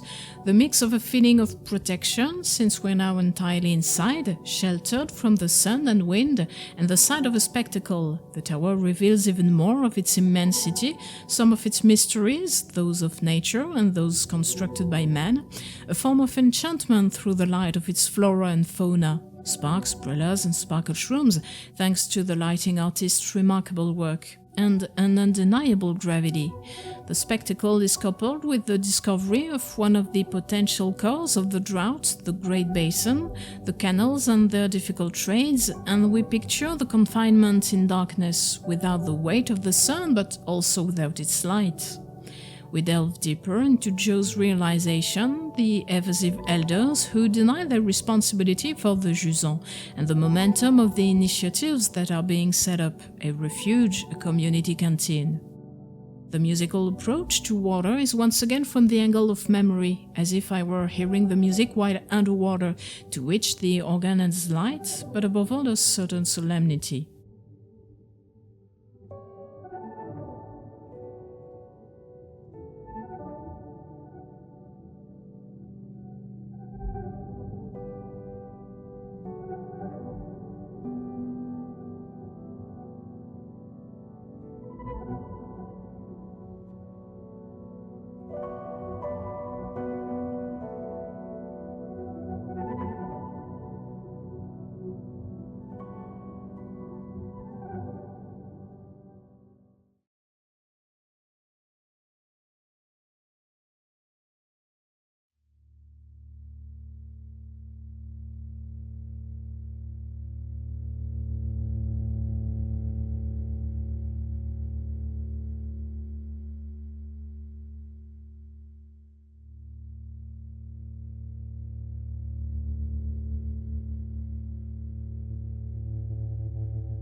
A new element in the next chapter is the wind, which freezes the biome in the storm. As the sound of the wind in itself could be slightly overpowering, the music is not made redundant, and I am more inclined to interpret it as the sound that might rise from the wind's interaction with the scenery, just like air in an organ pipe, and the oscillation is made audible at different speeds, perhaps like the wind could fragment the speech. It's a dark chapter in which Bianca mentions death for the first time, painfully experiencing the incessant whistling of the wind, the discovery of the ballast accompanied by the disappearance of all her rope mates in a last-ditch attempt to capture water. There's also the fateful vision of a boat embedded in the wall and the sonic testimony of a shell nearby. This suggests that the water may have risen as far as the mills, hinting at the extent of its recession.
The piano returns in the final chapter where the water has turned to ice.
In contrast to nature, humans are no longer there. They are merely an implicit whose traces invade the places they once occupied.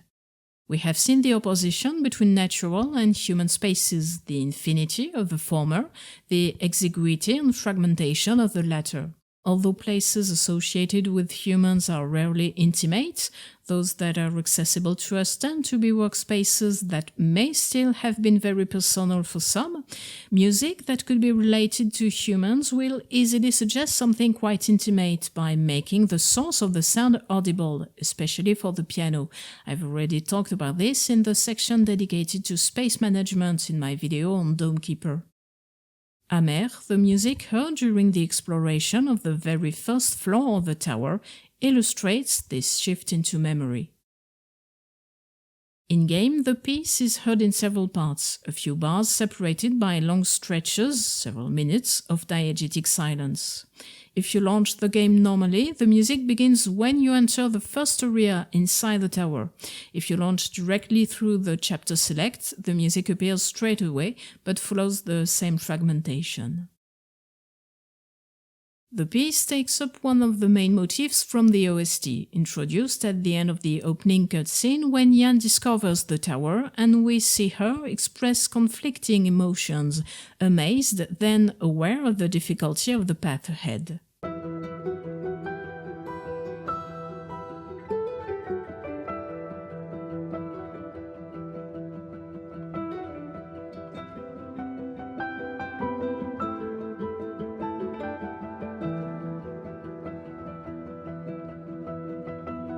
It's an active version of this motif, almost ornamented, energized by the lively counterpoint with the 8th note rhythmic ostinato, which remains gentle in its instrumentation, piano and guitar. But we have to keep moving towards the tower, and the cello harmonics bring us back to reality.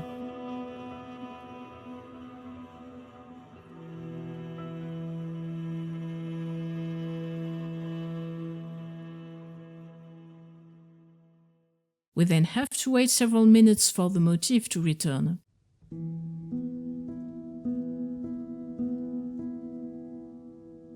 The first fragment of the piece is thus triggered when we really enter the tower, connecting us first to the sound and the harmony, and only then to this motif, here in a slightly more fragmented form since we only hear the ascending part and which adapts to the harmony.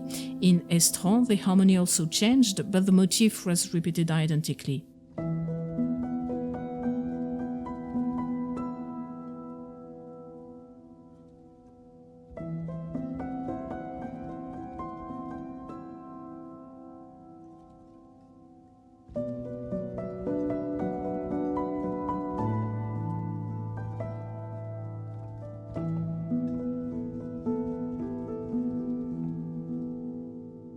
Typical of Guillaume Ferran's music, the sound of the piano is tangible. There's something really tactile about it since the mechanism can be heard, referring, as I was saying, to the source of the sound, the piano in the first place and the pianist, which reminds me of the importance of the relation to substance among the inhabitants, expressed through crafts from sculpture to embroidery. The sound is not disconnected from what produces it, connecting the memories we see to their origin, to what produced them, humans, more than their intimate character, and with the melancholy that can be caused by the discovery of a bygone and abandoned past, with which the playable character might have some links, however tenuous.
The same is true of Chapter 3, where 3 pieces discreetly highlight our discovery of specific places. Contre-jour, as we exit the tower on its sunny side, Impluvium, triggered near a rainwater catchment system pool, an impluvium, in other words, that is now dry, and Champ d'en haut, exploring Becca and Arlo's farm.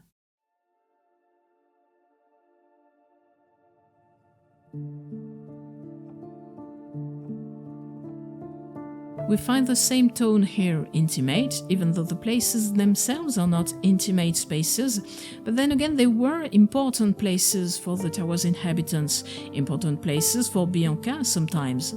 The modesty shown by Yann in her reactions also justifies this gentleness. She isn't upset by the scorching heat and is amused by Ballast's reaction, as he's understandably hiding from the sun. The sound of the piano also provides a nice breath of fresh air in relation to the bass loop, Adré, which is very effective thanks to its suffocating character.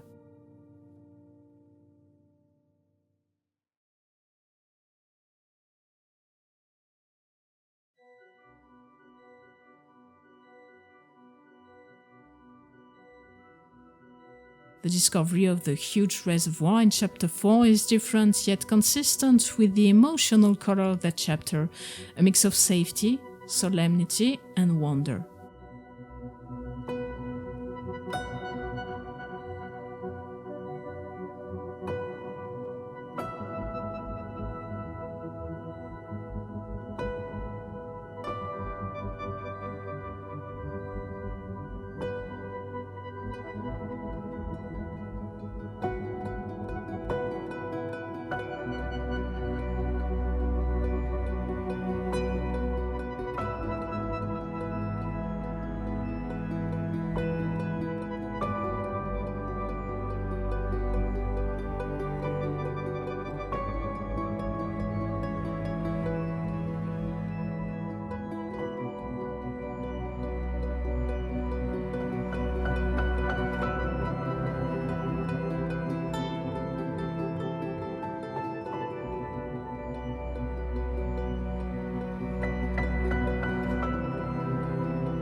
The expression of movement in the music of Jusant is linked to the confrontation between two times.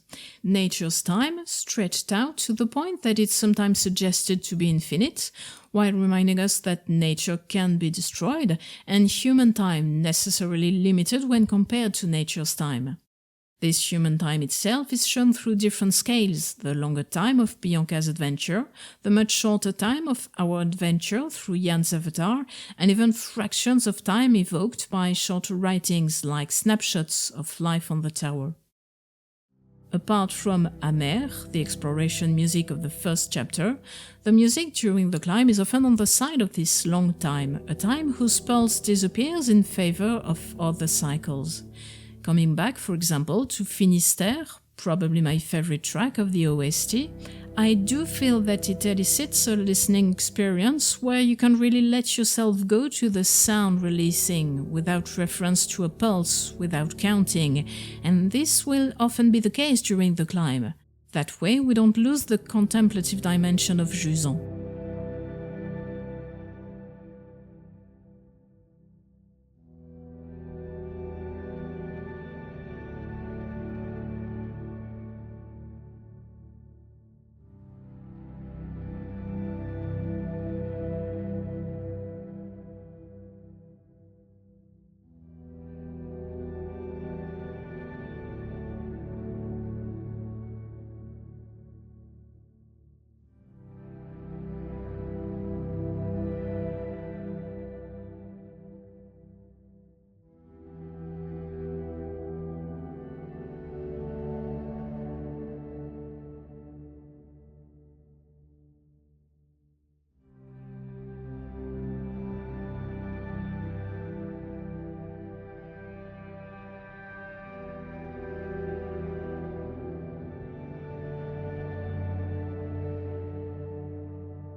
This contrasts with the climbing space motion, which, as we've seen, is very rhythmic, the famous motor rhythm amplified by the use of the controller's triggers, and of course with other pieces, those heard only once, in a location or a cutscene. In such pieces, the return of a clear pulse and of the score's founding themes brings this strong feeling of movement, which is for instance very clear from the moment we reach the lighthouse.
pulse can still be present during the ascent in two important sequences.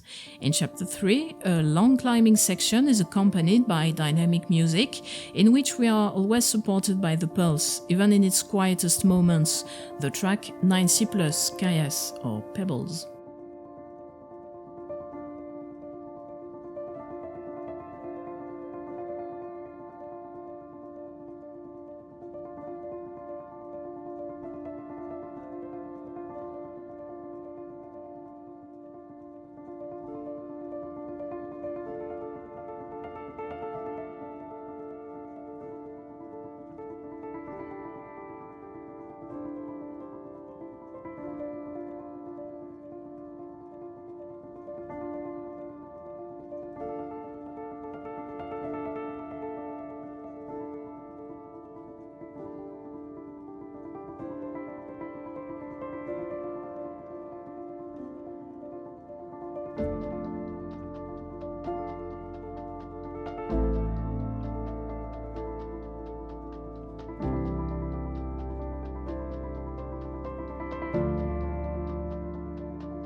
And in Chapter 5, during the last climbing section, before arriving at the Piper structure, is added to the initial loop, called movements, an essentially rhythmic layer that seems to announce the music of the short climbing section on the ballast a few moments later, and whose softer side we hear even later in the track Ascension as we pass the clouds.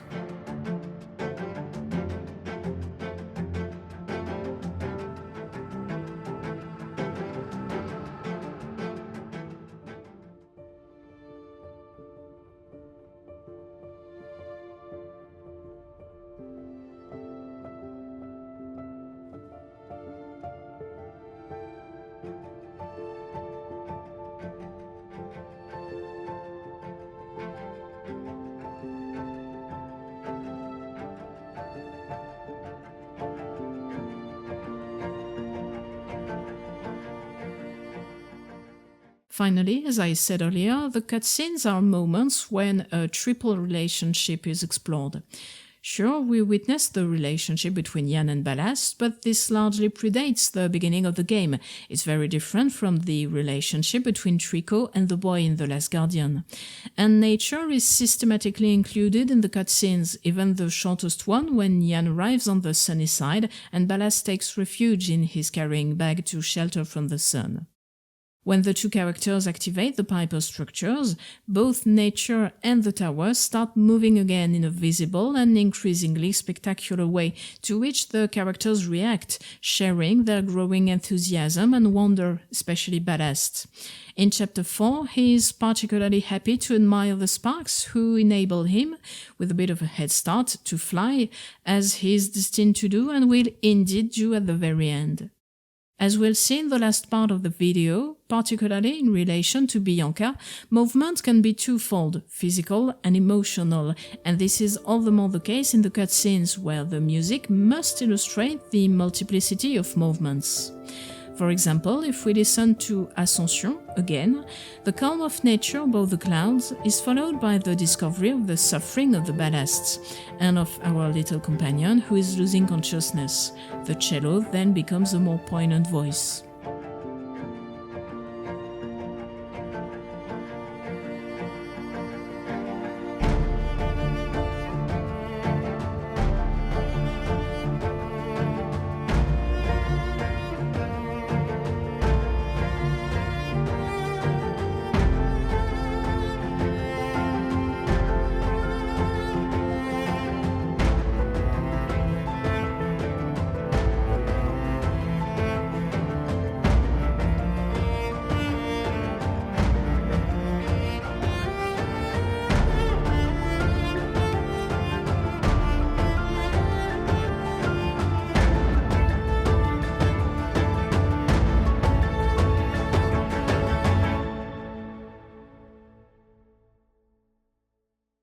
And the last cutscene briefly brings to the fore, with gentleness and even modesty, the bond between Jan and Ballast as the latter must join his family.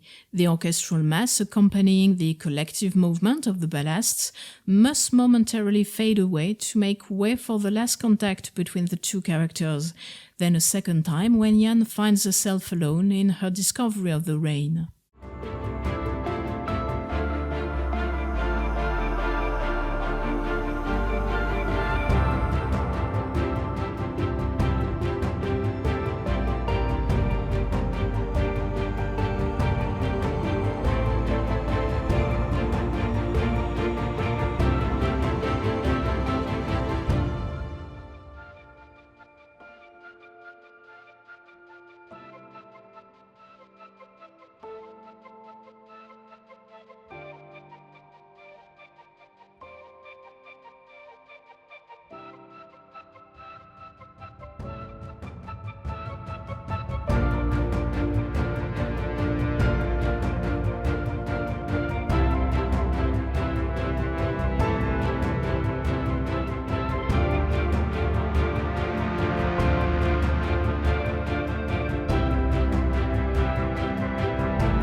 To start or to stop moving means making a choice. To follow the apparent movement of water, out of reason or for lack of a better option, with no certainty that it will stop, or to try and find its source, perhaps with the intent to fix what humans have destroyed. Whatever the case, the impetus for movement comes from the need to leave a place that has lost its meaning. The first incarnation of the quest for meaning at the root of many departures is the lighthouse. It's the first structure to be revived by the piper. It's also the first of the many day marks in the tower that punctuate the ascent, and it's here that the music opens up in the first chapter. It illustrates the duality of the relationship with space that I developed earlier, facing the immensity of a natural space, thus enabling its occupants to enjoy it, while at the same time constraining them to a reduced and highly fragmented space, a living space gradually being nibbled away by storage spaces. It also introduces the character of Bianca, crucial to the written narrative, provided we decide to find and read her letters, and with whom we can identify, even partially, as we follow her path to the piper's penultimate horn. Through Bianca, we also discover the key to many departures, a key that the lighthouse epitomizes: the loss of natural cycles, the loss of water, as deprived places built by man of their initial meaning. It also deprived many occupations of their meaning. So they had to find their own meaning beyond these places.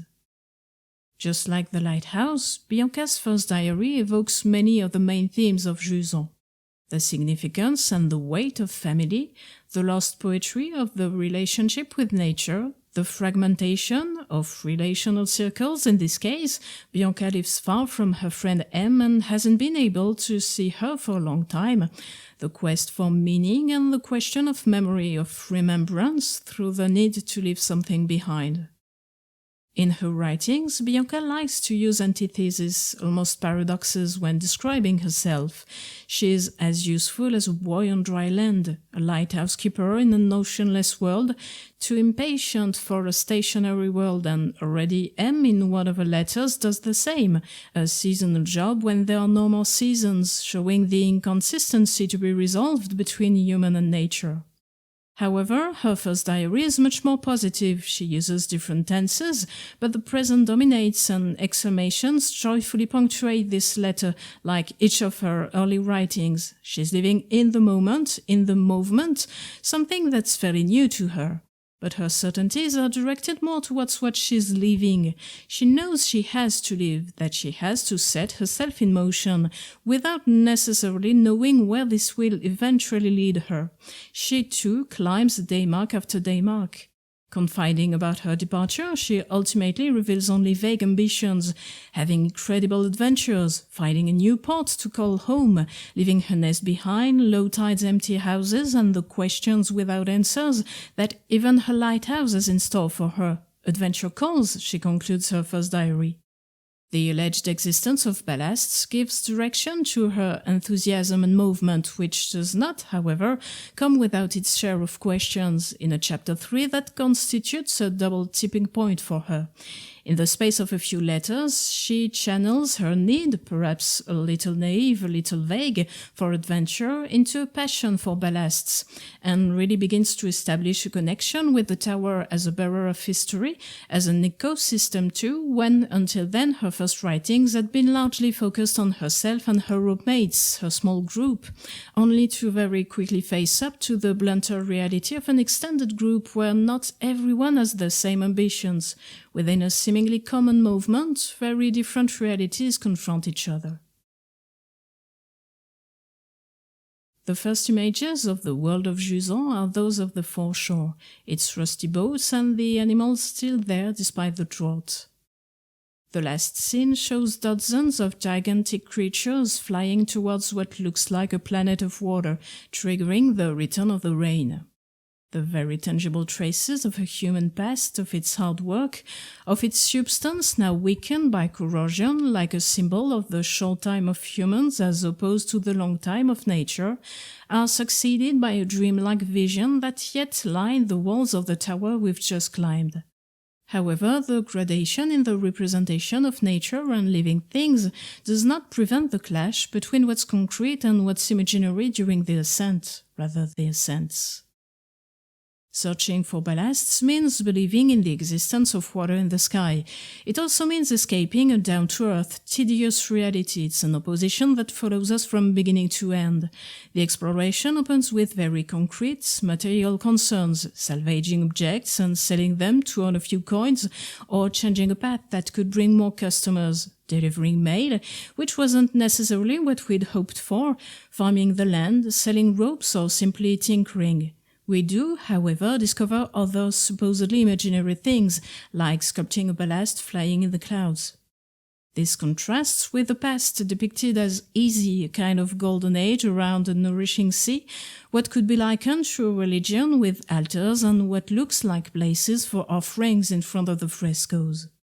But in chapter 4, we talk about the elder's responsibility. This golden age may have laid the foundations for today's drought, and therefore for this laborious, painful life. A gradation occurs from the first to the last floor, perhaps to make the existence of the ballast plausible. Nature gradually becomes surprising, enchanting, unbelievable, yet it always cohabits with humans and what they've built.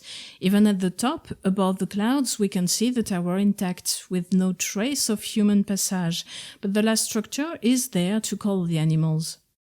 The ballasts epitomize this opposition. Supposedly mythical creatures whose name refers to an actual sailing tool, they cover the walls of the tower to such an extent that there must be something real behind, so they become a trade to be explored like any other, one that we take seriously, for which we take the time to study the path leading to them, lighting the spark in those who set out in search of them. But the spark can turn into a more down-to-earth interest as you arm yourself with a harpoon. The climbing itself reconciles these two angles. It's anchored in reality, based on concrete mechanics and visible equipment. It makes us climb on old boat hulls, only for ballast to grow immense flowers and call the sparks shortly after. As for the maritime vocabulary that runs through the writings, from small fry to rigging, it recalls the work of the old sailors, but the extended metaphor makes it poetic, the last trace of a scattering past. Some will lose their strength to believe and stop, relieved by the stability that has sometimes been maintained on a day-to-day basis. Met prefers to stay with Gal in his mushroom farm. Bianca, on the other hand, will manage to make these two facets cohabit in her life near the summit, growing her own food, organizing part of her life around the land, while existing near the ballasts and becoming a witness to what seemed only imaginary. In comparison, our ascent seems less concrete, more of an image perhaps. It doesn't follow the same rules. Although they follow the same path and witness similar things, Bianca and Ian do not identify with each other. One experiences death, the other not. In keeping with this philosophy of contemplation, modesty and hope, there's no game over, no death, no danger whatsoever. You can enjoy the view without fear, swing without fear, without ever falling, while Bianca stresses her fear when she has to make the same move. Voice design and gameplay are not devoid of fatigue and suffering, especially when stamina is low and you can hear Ian's heartbeats. But this doesn't last long. You put your foot down and start again. Any failed attempt has very few consequences. I recorded the gameplay already 1 year ago at the same time as The Last Guardian, and it was quite amusing to see the difference when it comes to vertigo. The Last Guardian often makes us move unstably above the void, and there are deaths, albeit relatively dreamlike, shall we say. They are, however, softened thanks to the boy's attitude, who shows no fear during those platforming sections, with, for example, this dialogue when he reassures Trico, who's frightened by the glass eye. "Leave this to me," he says spontaneously. Even as Trico leaves his shelter, we're already high to further emphasize the image of the nest, completely apart, inaccessible other than from the air, and of this interlude that belongs to them alone. There's much more control in Jusant in our experience. Any exploration even outside the route can be done safely. Our movement is quite specific in this relation to time, which is not the case for Bianca, who climbs in the present merely to make it to the meeting point alive. There's a distance between the two experiences. The parallel can be drawn, but it's a little distorted, making the young woman's ascent once again more gripping. Contrary to the usual desire to add verticality to a mainly horizontal exploration, the division of the tower into strata, each representing a chapter, themselves made up of different levels, brings a lot of horizontality to a vertical core gameplay, something that develops a lot in chapters 3 and 4. You walk more, you explore, and your choice of paths expands as there is not always an overly apparent hierarchy between the rest of the level, the main path, and a side area that can turn out to be quite large, encouraging exploration, which you can bypass, and enriching it. Choice also comes into play when it's time to leave, as we have to accept that we won't be able to take everything. We choose what to keep and the rest will join our other memories. In the end, the object will become the evidence that we were there. Bianca has scattered her books all over the tower, proof that she has always succeeded in finding her own place wherever she has been, that she's been able to demonstrate the kind of letting go that Jusant often invokes in its relation to the present. The others too have left a letting go that is tinged with regret, since what's left is what's no longer useful.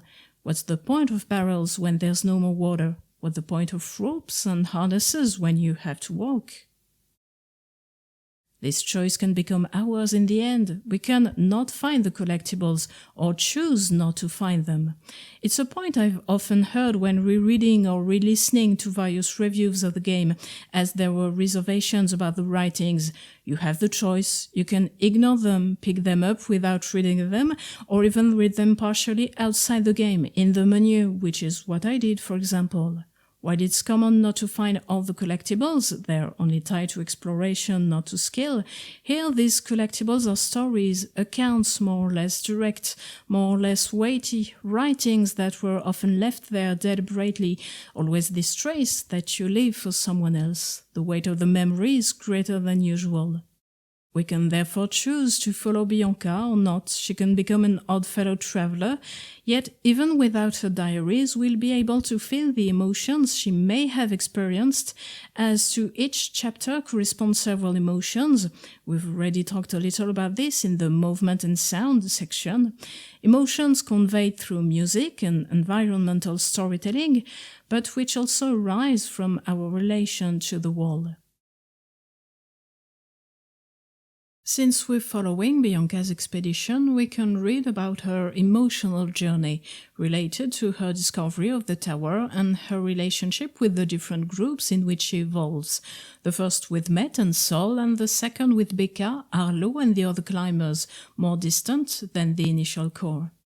As this journey is deeply tied to exploration, for her diary to be coherent, we need to be able to recapture these emotions through the chosen mechanics and level design, enabling a connection with Bianca that goes beyond mere reading or substitutes for it if we can't find the letters.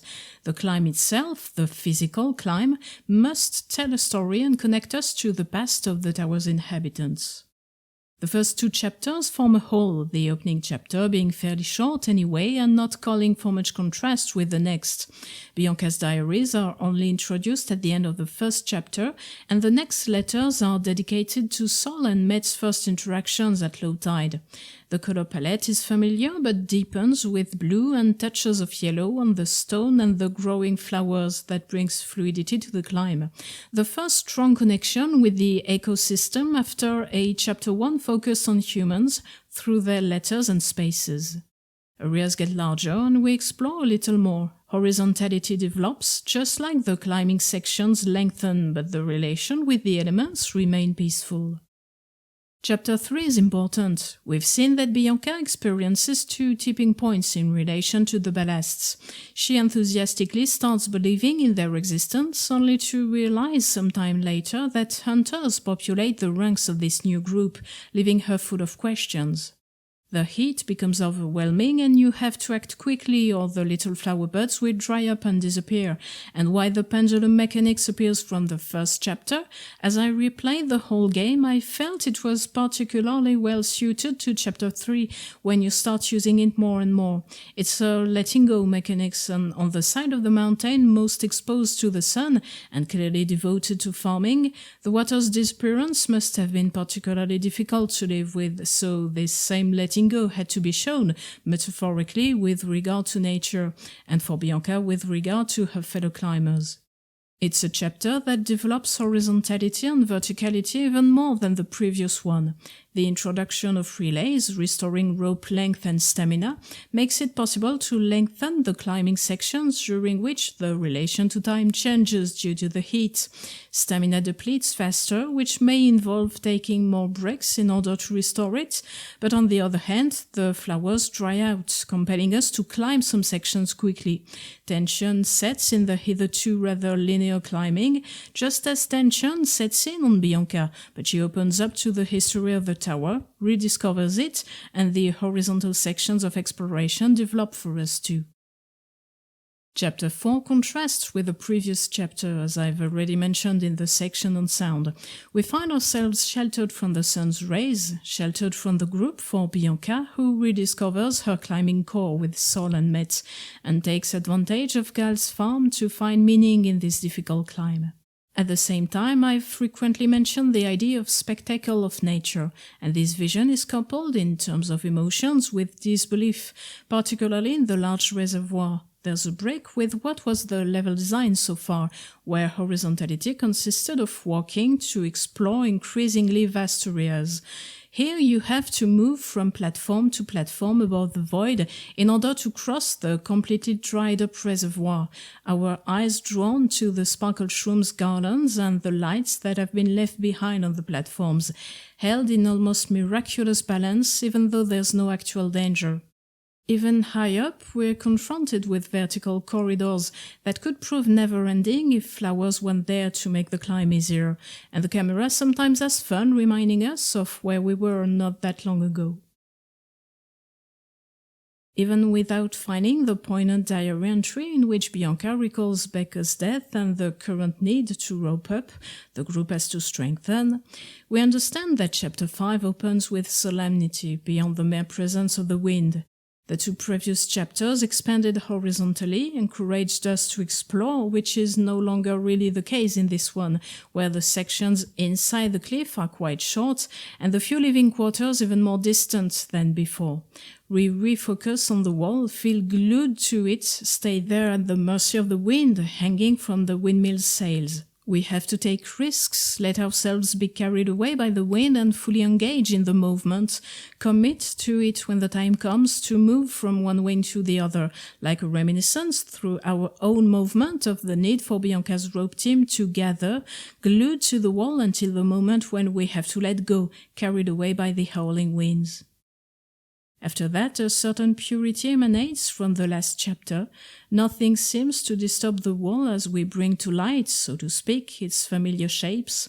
The mechanics related to the ecosystem disappear where the ballast barely survive. It's almost as if the ascent is intended to be modest, without too much verve, so as not to disturb the odd peacefulness of the summit. The spectacle of nature becomes ominous. In order to highlight all the emotions that the tower shelters, those of Bianca, those of past inhabitants, emotions written, told by the environment or expressed through the very way we are led to climb it, we need someone more restrained in comparison. Yan, the playable character, without being a pure avatar, is characterized with enough modesty and discretion to let others speak, to let the world speak. When Jusant was released, the creative team mentioned as one of their inspirations fantasy or science fiction novel by Alain Damasio, one of DONTNOD's 5 co-founders, La Horde du Contrevent, the Horde of Counterwind, sometimes also translated the Windwalkers, depicting a world ruled by a powerful wind blowing in a single direction, and the search for the origin of this wind by a group of people trained to do so from childhood, the Horde.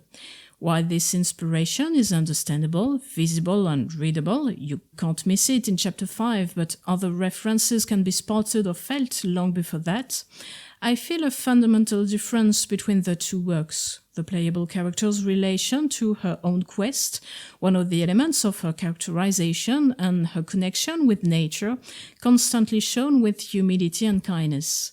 Jusant, through Yan, is about infinite without absolutes. It's not necessarily because she wants to discover what's beyond the clouds that Yan confronts the tower. It's most of all to bring Ballast, who obviously wouldn't be able to live on the plane, back up. It's important, if not vital, and it leads to the return of the rain. Introduced, not without emphasis, as a silhouette, walking on the foreshore's endless sand, she is not a heroine. However, what she does is never portrayed as impossible. It doesn't seem to be a question of feat, of achievement, more a question of listening. And there's nothing that suggests any special, outstanding ability, something different from the others. As she is the only human presence on the tower, the humility of her quest implies that she accepts the help of living things, without which she sometimes wouldn't be able to go any higher. She needs the help of small pebbles, sparks, then ballasts. The abundance of climbing gear on the tower, harnesses and ropes can be quickly seen near the attachment points on the walls, is a reminder that these paths have been taken by many others before her. Bianca's logbook enables us to grasp some of the differences between their two paths. Her adventure doesn't have the same impetus and, as we've seen, doesn't follow the same rules. Bianca isn't interested in any kind of performance either, but her path, more realistic, more down-to-earth, is also more dangerous. She experiences setbacks, abandonments, falls, death, after which the group has to reform. The rope party is vital. Once again, individuality has to fade away. Nonetheless, Bianca revives thanks to her contact with the wall, rediscovering this tower, of which she knew only one day mark, her lighthouse. Her quest for meaning ends at peace, where the storm howls, growing her own seeds and watching over the tower and its memories, far from any accomplishment other than the acceptance of her humble life in the present. Yan's quest also takes place without witnesses. With no visible starting point other than little ballast, the sincerity of their relationship is emphasized. It is depicted without a before nor an after, the exploration of the tower's history replacing it, simply enjoying the discovery of the rain, which implies that humans might come back to the tower, to which the playable character is not, however, connected. In my video on Journey, I talked about the different stories told and lived. That of the world, that of the playable character, and that of the player. Mentioning Abzu and Jusant, I pointed out that despite the fact that these games all brought out several levels of story, each had its own particularities, its own identity, some of the elements of this differentiation being the incarnation of their playable character and the weight of the world's story in the overall narrative. Journey emphasizes the strength of the traveler's story through its likely metaphor of a life lived in a few hours, from birth to death, through the soft, elegant silhouette of an anonymous character with whom we can easily identify. Abzu is a game in which, among other things, the theme of learning returns, this time from the angle of knowledge, through the exploration of the ocean and its fauna, but whose playable character, a diver, is revealed after several chapters to be a robot, her own story being given, I think, less importance than in Journey, my empathy going instead to the shark. Yan, the playable character of Jusant, is once again depicted differently, with the game focusing on the history of the tower and its former inhabitants, and that of Little Ballast and his fellow creatures. As a result, she has little or no characterization in relation to the tower. She is disconnected from it both temporally and humanly, as her first name does not appear in the letters, but she is related to it thematically, thanks to her climbing skills, her piping shell, and, of course, ballasts. Her tattoos make her stand out, but I don't seem to find any mention of them in the numerous writings, so they do not link her to the tower, yet it could be noted that they react toward her just like the frescoes. She's not much defined story-wise. It would be an extra layer to deal with that would be, in my opinion, too much and too individual for a character whose kindness and humility shine through, and whose quest is focused on her companion rather than herself. I was particularly drawn to Yan's character, her ever-positive view of nature and her humility. She has few features, her nose doesn't move, she has no wrinkles, no expression lines. Everything is conveyed through her mouth, eyes, and Elizabeth Throatlet's discreet voice acting. I see a fine balance between legibility and nuance, like when she closes her eyes more tightly, nodding as her companion is departing. We hear her marvel, she is amused, astonished as she discovers the pebbles, but restrained as being overall favored, even in sadness. Serene, she highlights by contrast the more difficult and also more concrete relationship of the tower's former inhabitants with nature, without ever feeling like a blank canvas. In the introduction, she is focused but not oblivious to nature. She reacts to the with big sounds. I had mentioned earlier her ambivalent reaction to the tower, at first surprised but positively, then hardening almost imperceptibly as she looked at the lighthouse, the awareness of the long road ahead following a more instinctive sense of wonder. The discovery of the tower and the living world always happens with ballast, whose reactions are more open and therefore emphasized than Yan's. She hurries to activate the last tower, and her first smile in the last cutscene is for Ballast, who flies off with his fellow creatures. Only afterwards does she surrender to the discovery and the softness of the rain. The discreet warmth of her emotions, the restraint she shows, highlight how much little Ballast is awakening. He's barely visible in the introduction, shy, almost suffering, only to enthusiastically react to the sparks in Chapter 4 or to truly come alive at the sight of another Ballast. Finally, the fact that her adventure does not follow the same rules as Bianca's, this distance between the two parallel paths, the idea perhaps being that we follow in her footsteps without necessarily wanting to, that the testimony is added to the need to bring Ballast back, highlights Bianca's emotions as she is immediately depicted as a character of emotions. She talks about them openly, she's quite voluble, endearing from this point of view, before accepting something else close to the summit. Yan, as a playable character not subject to death, can embody a particularly gentle hope. True to its etymology, from Latin movēre, meaning both to set in motion and to arouse emotions, the movement and its direction is associated with an emotion. Two movements, one resigned, even disillusioned, downwards, climbing down one floor, then another until you leave, finding a place around a small waterhole, and wait for it to dry up. We won't know what happens after these movements, we can only guess that they didn't bring anything. Against the flow, hope accompanies the ascent. This departure, this setting in motion, that of Bianca, Sol and Met, is a more active decision, less influenced by the weight of the family or other ties. Bianca's boss has left, she doesn't tell her parents she's leaving for low tide, and she has no children. Met's parents also left for the plane. Sol, already old, is introduced as a hermit with few ties. But this hope is expressed differently for each generation, as Sol, perhaps the purest personification of physical movement, given his skill on the world, seeks to rediscover the past, while Met, still young, is driven by the desire to save the world of tomorrow. However, we mustn't romanticize the reasons driving those who join the rope team, as the hope of finding the ballasts finds its counterpart beyond pragmatism, in violence, in possessing nature once again. Halfway through a journey, Bianca may realize how naive she was, and the certainties that lit up her first letter fade, although she still clings to the certainty that there is something to be understood in Emma's stories, and that her movement will bring her closer to it, that it will also lead her to find that meaning her life lacked, a certainty probably quite meager when nothing materializes behind the world itself. Movement keeps her busy. Its absence can then be experienced with difficulty when you're far from any tie, be it human or emotional. Will there be someone, somewhere for me? Is the quest I've set out on real? The game disapproves of the violence against ballasts, and all humans die in their desperate attempt to reclaim their water. A cruel and very temporary solution, since it seems that it is the movement of the ballast in their ocean that leads to rain.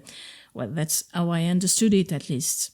Bianca, isolated in her wish to protect the creatures since Met had been staying with Gal and Sol had decided to take up arms, now finds herself physically isolated but regularly visited by ballasts. Symbolically, she stops before the last climbing section as if she had given up knowing. Perhaps she simply can't climb anymore, and just like the trees in the tower, takes roots and grows, reviving all she has learned of and in this place, scraping the earth in her turn. Her physical movement ends, but her emotional movement continues.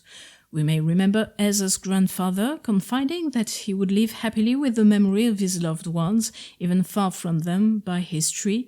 Bianca does the same, this time on the scale of the tower, on the scale of the ballasts. With one last impulse, she makes herself a memory. A story represents many things. It's an experience, it can also be a tale. The word is everywhere, in the writings, in its different senses. The story is a memory, then becomes a sleep story, a tale to sleep on. The rain becomes that strange water falling from the sky. The frescoes depict humans swimming with the ballasts, swimming in the ballasts even. And while these may be metaphorical representations of the link between humans and other living things, in the diegesis the ballasts do exist, yet they have been forgotten.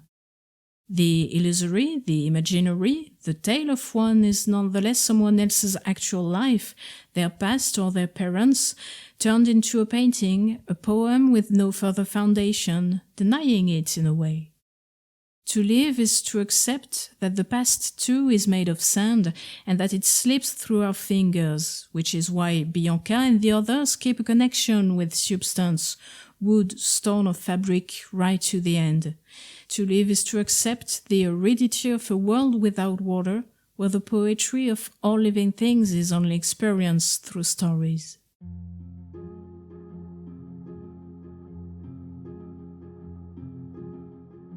At last time passes, at last movement resumes, at last the rain returns. An exceptional moment, but one that is clearly part of the diegesis, is succeeded by the gentle sound of the rain, a new feeling for Yan, who gasps as the first drop touches her skin, then surrenders, smiling, to this sweet unknown, fortunately still familiar to us. Jusant is the hope of a resilient nature, a long-lasting nature that can still be saved, but it's a hope tinged with bitterness if mankind once again locks itself into its own cycle of oblivion, without the slightest certainty that someone will be there to pipe once again.